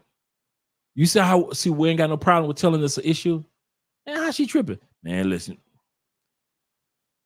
Bruh, she caught me. Man, she caught you? Yeah, she called me, man. LaQuanda called the house. What? We'll tell a whole story. Yeah, she called the house. My girl tripping, man. The kids mad at me. She mad at me. She called my mama. Man, she tripping. Men have no problem because after we leave, we done got to worry about our boys saying, man, his girl called. That ain't stupid. We don't do that. The most that you will find a man doing is he might pillow talk to his girlfriend. You know, Dre got caught again. What? I told you need to stop hanging out with Dre. He a hoe. Girl, stop tripping. That's my dog. That's the most we'll do is some pillow talk to our girl every once in a while. But we ain't sitting up there gossiping about our boy after he leave the room with our other boys. We gonna laugh at each other like, nigga, that's what you get for getting caught. You should have set your happy. I told you 3 months ago that you was hot on the block, but you called me stupid. Now look at you. You got LaWanda crazy ass calling your house. I told you don't be giving no good dick. Just give a regular dick. I've had dudes correct me on the dickness. Am I the only one that your boys had to correct on your dickness? Dre, you cannot be dicking them down like that, man. Just give them some quick sex. Boom, keep it pushing. All that love making, dog. Stop all that, Dre. You stupid. That's why you keep getting caught up. Because you want to make love to these bitches. I got partners that will put me in check about my own sex life back in the day. See, you want to make love to these bitches, man. Bruh. That's why they be ready to ride over you with a motorcycle. Because you trying to make love. You whispering shit like you Dr. Phil. I'm all up in their ear like I'm Dr. Phil while I'm stroking. I'm solving problems, giving answers, and giving good sex at the same time. I'm making her feel good about herself. I'm like if a female was having sex with goddamn Tony Robinson. I'm motivating her to be somebody in life. You ever be doing that shit? You be giving pillow talk. You motivating her. Girl, you somebody. You can open up a business. You going back to school, girl. Go on, take these skibbity pap sex. Go ahead, girl. Yeah, girl, you are so beautiful. Everything about you is wonderful. You are the best of the best, girl. Make them ugly faces, girl. Make them ugly faces. You deserve it. You deserve good sex. I don't know. Shaking my hand. Have your orgasm in my hands, girl. In my, here you go. You ain't got no business talking like that. This supposed to be a one-night stand. This chick then decided she gonna run you over with your car in Kroger's. She on a bike. How you gonna run me over? I got a car and you got a bike and you gonna try to side swipe me on a bike. Because I'm sitting up here trying to be Tony Robbins at the same time Dexter St. Jock. You can't be Lexington Steele and Tony Robbins at the same time. You sitting up here giving her business tips, teaching her time management like you Brian Tracy and shit. You sitting up here giving her some sex like you sit up here like you Wesley Pipes at the same time you giving her motivation like you Les Brown. Girl, everything about you is wonderful. Everything about you is fabulous. What is it about your coochie that makes the world go around? And here your ass go. And you wonder why she losing her mind. And I wondering why I got this woman that was celibate for 8 years losing her damn mind. I'm sitting there to convince her that she can walk on water too. And some of you dudes, just like I used to be. Don't be acting like you laughing at me, but y'all use, come on, Ro. He said, man, I've done that so many times. He said, I done had so many stalkers from doing that. Thank you. I'm not the only one. I think the few criers I've had, the females that just start crying in the middle of sex is because all the motivational stuff that I be putting in their ear. You somebody. Girl, you don't need, man, anytime you know your sex so good that the next day they take their weave out and never wear weave again. Girl, your hair is so beautiful. Your natural hair is so beautiful. You don't need to be wearing. Look at you. Let me run my fingers through your hair. And they never wear a weave again. Because you need to put the motivational speaking in their ear. Oh, bro, the orgasm criers. I'm not crying. Bitch, yes, you are. Yes, you. My pillow is soaking wet, not with coochie juice, but with tears. Some of you guys think, see, hey, Samanja, some of these dudes think that the best sex that you can have is when you make her squirt.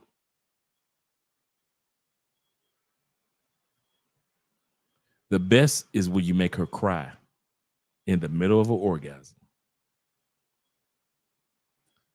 I would rather have wet pillows than wet sheets. I'll say that again.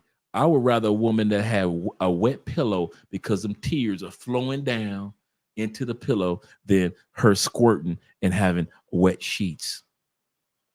When she got wet sheets, shout to Zeta.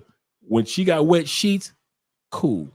But when that pillow wet for her from her crying, because that sex is so, bruh. If you ain't never had a crier like these dudes are telling, you don't know what we talking about.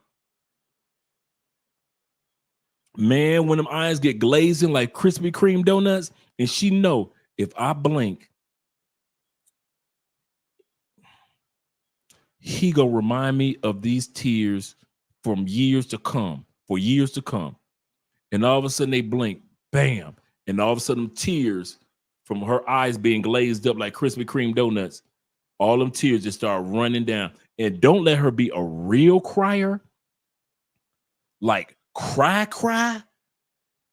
Like, I never had nothing like this before.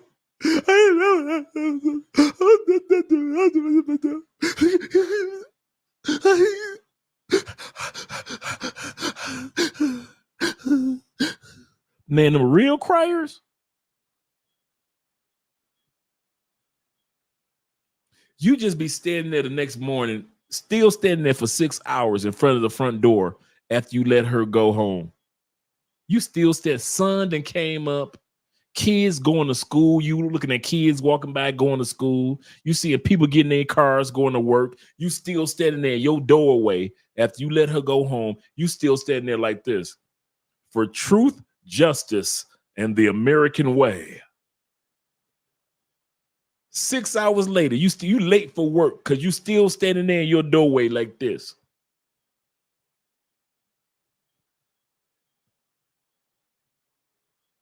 Man, listen. And don't let it be a pretty motherfucker. Oh, ain't nothing better than a pretty chick that crying.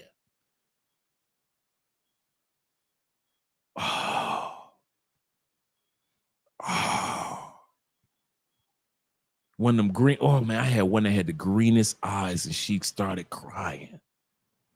And she said, Andre, please don't never leave me. Please don't never leave me. Please, I'll do anything. Please don't never leave me. Man, she was black and Irish. I've had 2 black and Irish chicks. She was black, dude, she was so fine. Zeta said, he said, I had a chick cry. He said, leaked out. I couldn't tell afterwards if it was tears or if she had come and had double. He said had to double wash the sheets. Facts. He said, Dre, you brought me back down to memory lane. Yes, sir. Yes, sir. Man, them criers. I had one Italian trick. She tell me, I wasn't crying because of you. I was, you know, it was something else I was crying about. I'm like, girl, come on now. You ain't got to lie to Dre. And I was trying to get her best friend. She was like, nope, I can't share now. I said, girl, we swingers. How you ain't sharing? Man, I wanted her best friend so bad. And she was like, nope, I'm not sharing. Damn it. I was like, damn it. I might as well keep on smashing you, Miss Italy. For real. Yep, he says she gonna call you on the way. Yep, facts. And she's not waiting till later. Yeah, bruh. Them be the ones that be stalking. You be like, come on, it's not that serious. It is not that serious. But when like I said, when you Brian Tracy and Zig Ziglar, you sit up there having sex and you doing motivational speaking in her ear, making her feel like somebody, that's our problem. Some of us don't know how to have sex and shut the fuck up. Some of us, we motivational speakers all in the ear. By the time she get done, she feel like she done somebody and done something. I can be somebody in life. Andre just made me feel like I can do something in life with myself. Fuck my ex-husband. Kid you not, man, in all sincerity. But let me let you brothers go, man. We're gonna I was gonna go back to the video, but it's been 3 hours, man. I got some things I need to do early in the morning, and I got to drop one of my brothers off at the airport tomorrow, mañana. But yes, Tuesday night we're gonna have the brother here. We're gonna be here tomorrow. I got a live stream tomorrow night, and I got a live stream with you guys Sunday night, but not Monday night, but Tuesday night. We're going to do a live stream with Aaron, the plumber, to hear his story. My man Uriah said, I've had 4 stalkers. Longest one stalked me for 5. Oh, man, I've had one that stalked for 2 years. For 2 years, man. It was, man, I went.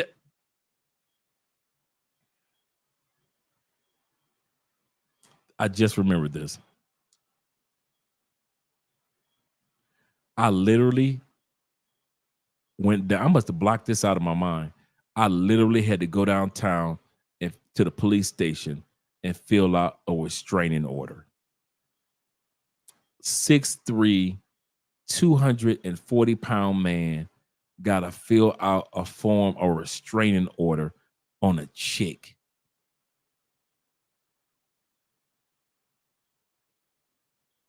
He said, dress master chick on Saturday at 9 p.m. Then she called me back and came back at.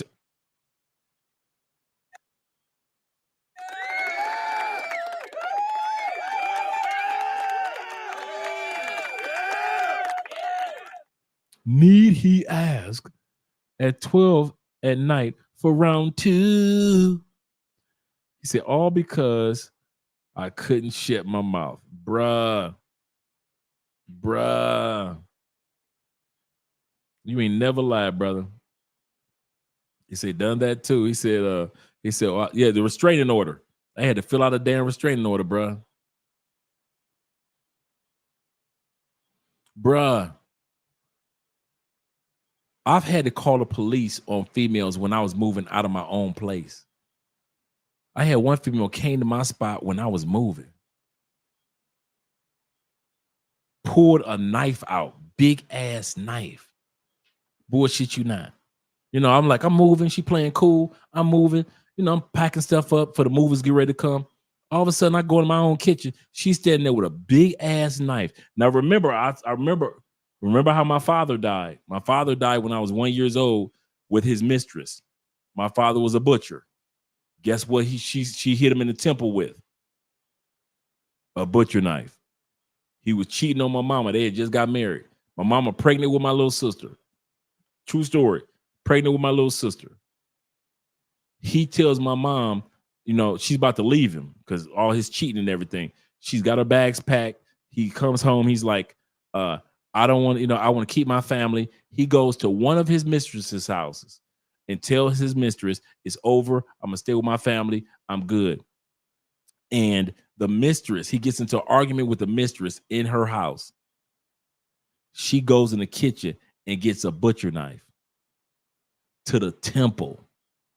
My dad, to the temple. That's how my dad died. So just imagine me standing up there, fast forward, a chick in my living room with a big ass cut steak knife. And my brother said, I never forget this. Shout out to Rob. Rob said, you do know men can call the police on women. Because Rob was there. He's just happened to be in town. He's helping me move before the movers came, little things. And he was like, you do know a man can call the police on a woman. And bruh, how come I had to call the police to not only get her out of my place, but also escort me to my new place? And they literally escorted me to my new place. Kid you not, true story. This is the crazy part. When you get ready to move, other than the furniture, you got those little boxes and stuff that you pack. How come 3 police cars showed up because of this? How come they took their artillery out of the trunk? I've never seen this before, and I've never seen this after. All those brothers, it was 6 police officers, all of them put my few boxes that I want to bring that day in my trunk. They helped me pack my trunk, and then they packed 3 police cars full of my stuff, other than my furniture, my few little furniture items, and escorted me like I was president to my new apartment. True story. I wish I was exaggerating with some of these stories. I swear I wish I was exaggerating with some of these stories. I couldn't believe that. And I was thinking to myself, boy, this is what I was thinking, because I was moving to a neighborhood with all older people. And I'm thinking to myself, like, as I was driving, I was like, my neighbors are going to peek out the door, see me pull up to my new apartment, and see 3 police cars with their lights going, pulling up right behind me. Can you imagine, as an older person, what the hell? Wilbur, come here. Come see this. And what you looking at, Irma? The new Negro boy, the new Negro boy that's moved in is causing trouble around here already. That's all I was thinking. I'm driving and got a police car in the front and 2 police cars in the back, and I'm driving and I'm thinking, like, I know my neighbors are going to be looking like, what the fuck? What the fuck? And it was exactly like I said. As soon as I pulled up, and the other cars were, one has already in the front pulled up, and then the other cars pulled up, and all of a sudden you see police officers jumping out of the car, and you see me jumping out of the car, and I could imagine my neighbors are like, "What? We've got action! We've got action!"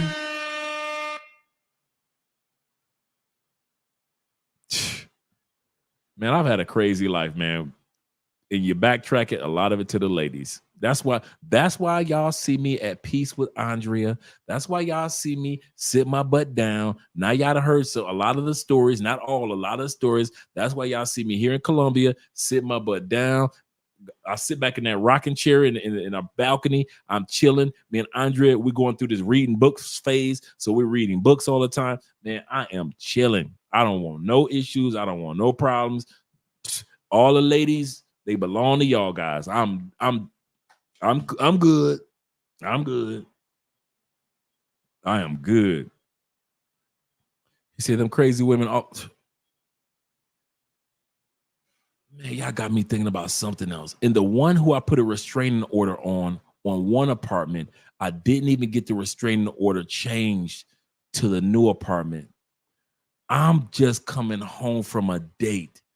Bruh. This female that I was with was so fine.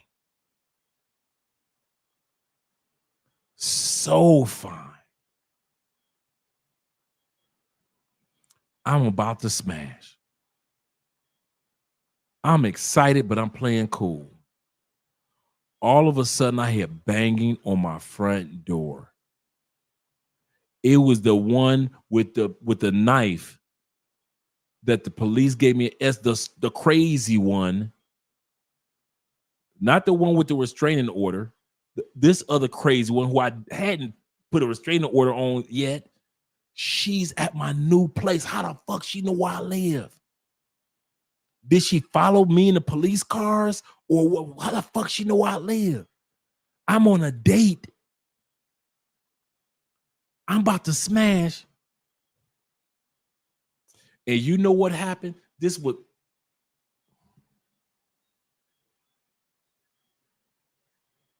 True story. The female I was on a date with, I opened up the door. the crazy chick is there. One of them. She starts sobbing, I want you back, or you moved away. Why didn't you tell? You know who felt sorry for her? The hot chick that was in my house I'm about to smash. So they start talking in the doorway.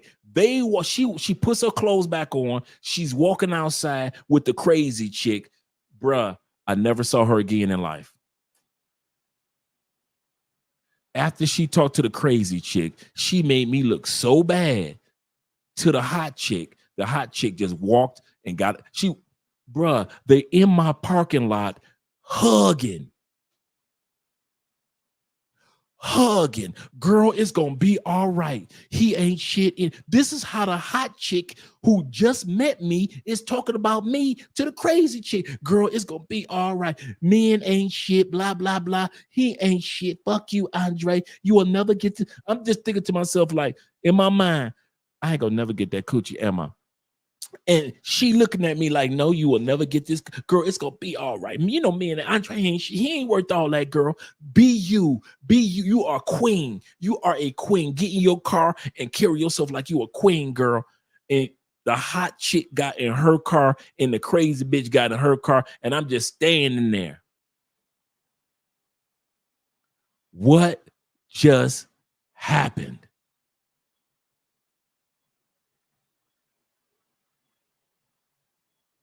What the hell just happened? All I know is I was about, and this is one of them chicks. This chick was so hot. You know how I got her? I met her in the club. She was so hot. This sister was so hot. Dudes would look and nobody approached her. I was the only brother that approached her that night. She said, I gave you my number because you was the only one that said something. She said, most of the time guys look at me in the grocery store or at the club or at work. She said, but men don't approach me because they automatically assume I got somebody.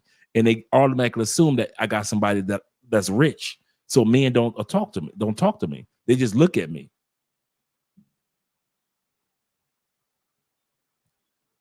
Man, I'm about to get this coochie. And these chicks collaborate in the name of love and womanhood.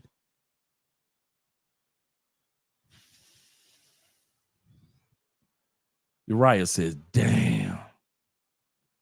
He said, this brings back memories. Nutso was watching me and a chick going to my house from across the street and the same, bruh. You giving me, dude. I've had chicks follow me on dates with other chicks. I look at my rearview mirror. You think it's police following me? No. It's this crazy chick following me, and the chick on. And how do you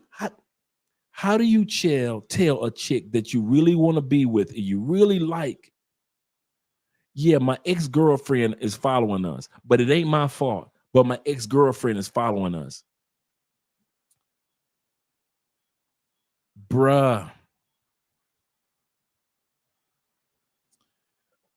The whole time we were on the date, all I could think of was my ex-girl in the parking lot waiting for us to leave. True story. Man, y'all bringing back some memories. Y'all see my face? Man, true story. We are sitting there. I stop at a light. I stop at a light. How come the ex crazy chick from a year ago? This is not somebody I was smashing a week ago. And notice, y'all already know I'm not a get back artist. So this wasn't somebody I was smashing, playing with her feelings. I don't do that. This was a year ago since the last time I've ever been intimate with her, or we've been broke up. This crazy mother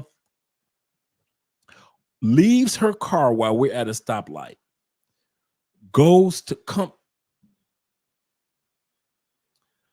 to my car. Oh, this what we doing? Oh, pretty little young things. You think you Michael Jackson with your PYT? Is this what we doing? I had sunglasses on, and this chick knocked my sunglasses off. Now, what do you do at a stoplight? Do you get out your car and whip this bitch at a stoplight? Do you become violent at all? You ain't never touched a chick. You got you a hot chick on this side. She looking like what the hell going on? And you got a crazy mother on the driver's side with you that you ain't touched in a year. A year. That followed you on the whole day. And so you sit back and so I'm driving. Bullshit you not. I'm driving. The young chick kind of like, she laid back. She's I called her Brooklyn because that's where she was from, Brooklyn. She laid back. She like, you know what? Hey, we all got crazy people. She said, I've had stalkers. I see you got one too. And I explained the story. I said, I ain't touched in a year. She said, Andre, I said, I'm serious. I don't do get backs. I don't go back to people like that. Man, I dropped the hot chick off, man, at her crib. This is right behind me at this woman's house. Brooklyn tells me, she says this. She said, Andre, you need to clean your plate. I said, what do you mean? And I'll never forget this. I said, what do you mean clean my plate? What you talking about? She said, Andre, on Thanksgiving, you had a macaroni and cheese on your plate. You got your turkey on the plate. You've got your cranberry sauce, your greens, cornbread. You got everything on your plate and you're eating good. She said, do you put your apple pie or your pecan pie or your sweet potato pie on that same plate? I say, no. She said, why? Because it's dirty. I said, it's macaroni and cheese, juice, greens, juice. I said, it's got crumbs from the cornbread. I said, it's got, juices from the meat. I said, yeah, this is when I used to eat meat. Yeah, I say, I ain't gonna use that same, put on apple pie on there and then some pecan. She said, no. I said, that's nasty. She said, that's how I feel right now. She said, I am sweet potato pie, pecan pie, apple pie, and you're trying to put me on a filthy plate. She said, baby, I like you. You're a good man. And I'll never forget you. She said, but you need to clean your plate first. I never forgot that. Never forgot that.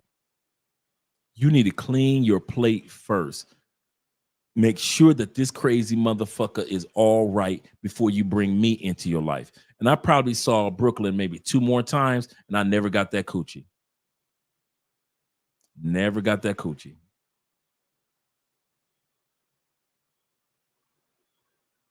Yep. She said, you need to clean your, I never forgot that. She said, you need to clean your plate. I'm like, what the hell? What you talking about? She told me that story. And I was like, that's a good point. She said, I'm the sweet potato pie, pumpkin pie, and pecan pie. She said, and I don't go on a plate with macaroni and cheese and the juices from the greens and the leftover from the cranberry sauce. She said, I don't go on that plate. She said, I go on a clean plate. You need to clean your plate before you want to date a woman, any woman. And I couldn't even argue it down. I had to respect it. Because this damn fool was still parked behind us while we was talking at this woman's apartment. Man, I just pulled off, man. After she got out the car, I just pulled off from Brooklyn. I pulled off, man. And then guess what? This crazy motherfucker disappeared. Once she saw Brooklyn get out the car, she pulls off and disappears.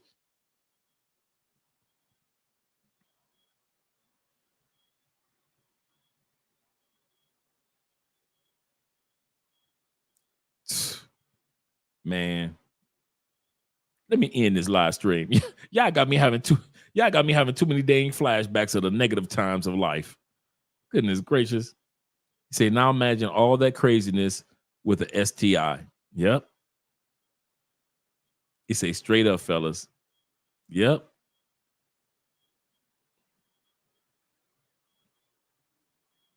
And then 3 years later, I'm going to end the story with this, and then I'm going to let you guys go.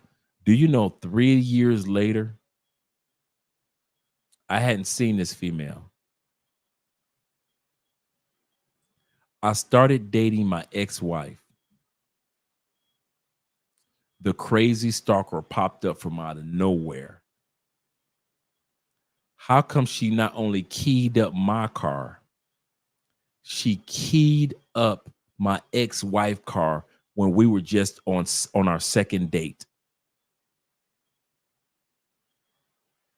I hadn't seen this woman in 2 years.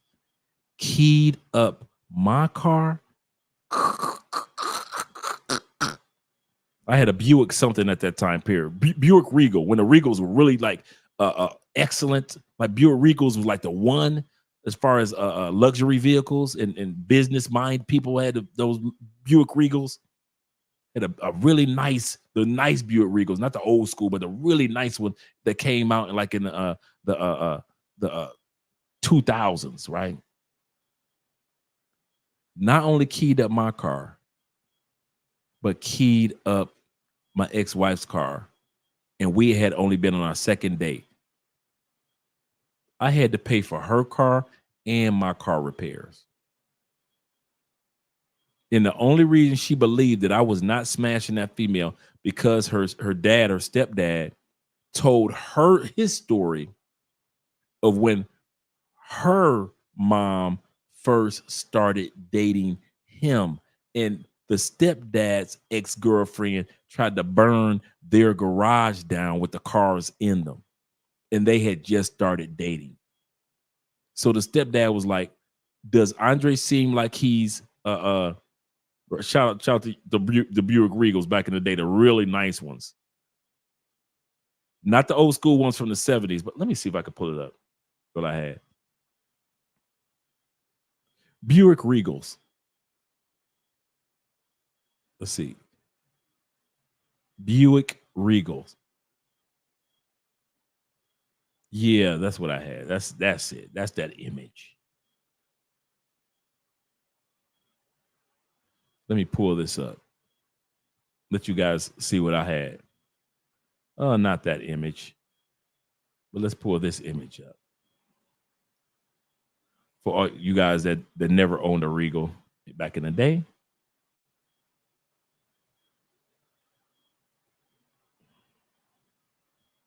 So this is the Buick Regal. Not that one, not that one. That's too soon. But mine was more luxury. Not this Buick. Not that, of course. I'm trying to find one from the early 2000s, from the 2000s. The early 2000s.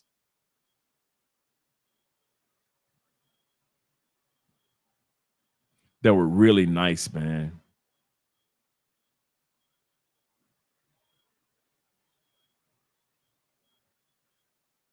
Like I'm looking at the 2013, that 2024 is not bad at all. That's nice for 2024. That's not bad at all. I'm trying to find the ones that I had.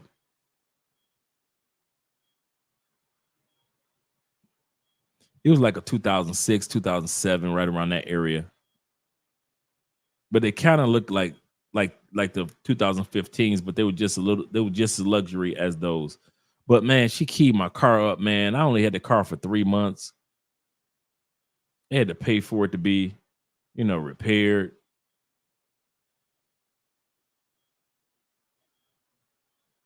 But let me come back to where you guys are.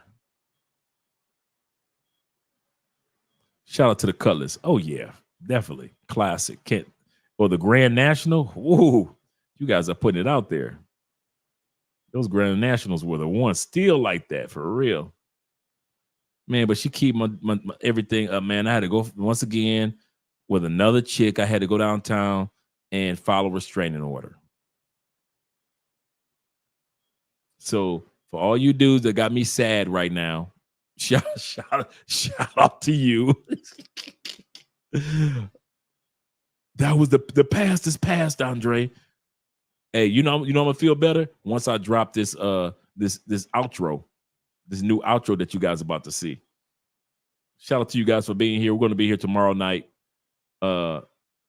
Yeah, she went the baby on you. Yeah, she did. She did. I ain't even lie.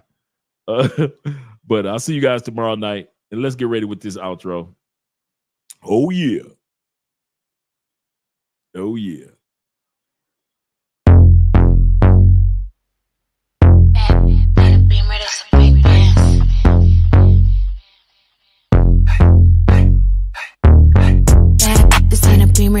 big biz. Chrome heart got me kissing on his best friend. Put in work, baby, you could be my best man.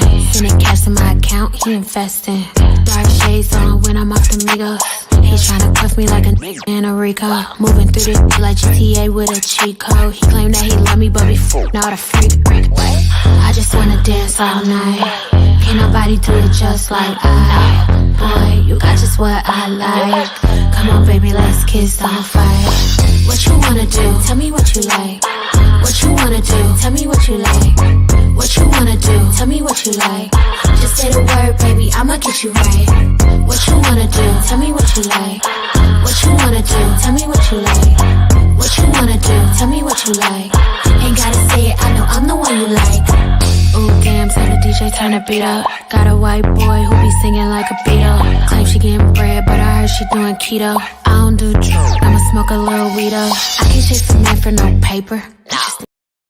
Now remember, yeah, I got y'all. Now remember, all these women are Colombianas. So when y'all sit back and think there are no women and no sisters, no finest in Colombia, if you haven't been here before, all right, let's bring that beat back.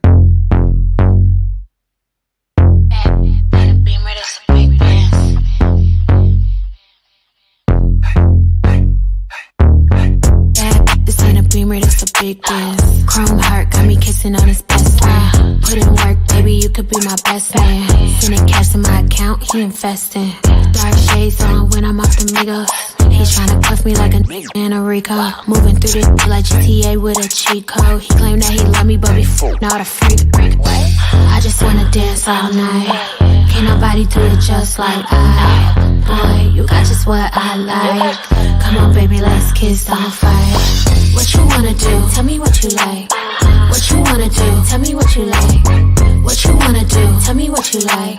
Just say the word, baby, I'ma get you right. What you wanna do? Tell me what you like. What you wanna do? Tell me what you like. What you wanna do? Tell me what you like. Ain't gotta say it, I know I'm the one you like. Ooh, damn, tell the DJ turn the beat up. Got a white boy who be singing like a Beatle. Claim she getting bread, but I heard she doing keto. I don't do drugs, I'ma smoke a little weed up. I can't chase a man for no paper. Just think it's sweet, I'ma show him now or later. I be getting money on the wake up. He a broke boy, tell that bitch get his cake up. Only with dope boys, they the ones who spinning paper. Get your weight up. Told him send an Addy and to stay up. Just out here mad, told him assalamu alaikum. Who that bitch 5'5", she don't even need no makeup. What you wanna do? Tell me what you like. What you wanna do? Tell me what you like. What you wanna do? Tell me what you like. Just say the word, baby, I'ma get you right. What you wanna do? Tell me what you like. What you wanna do? Tell me what you like.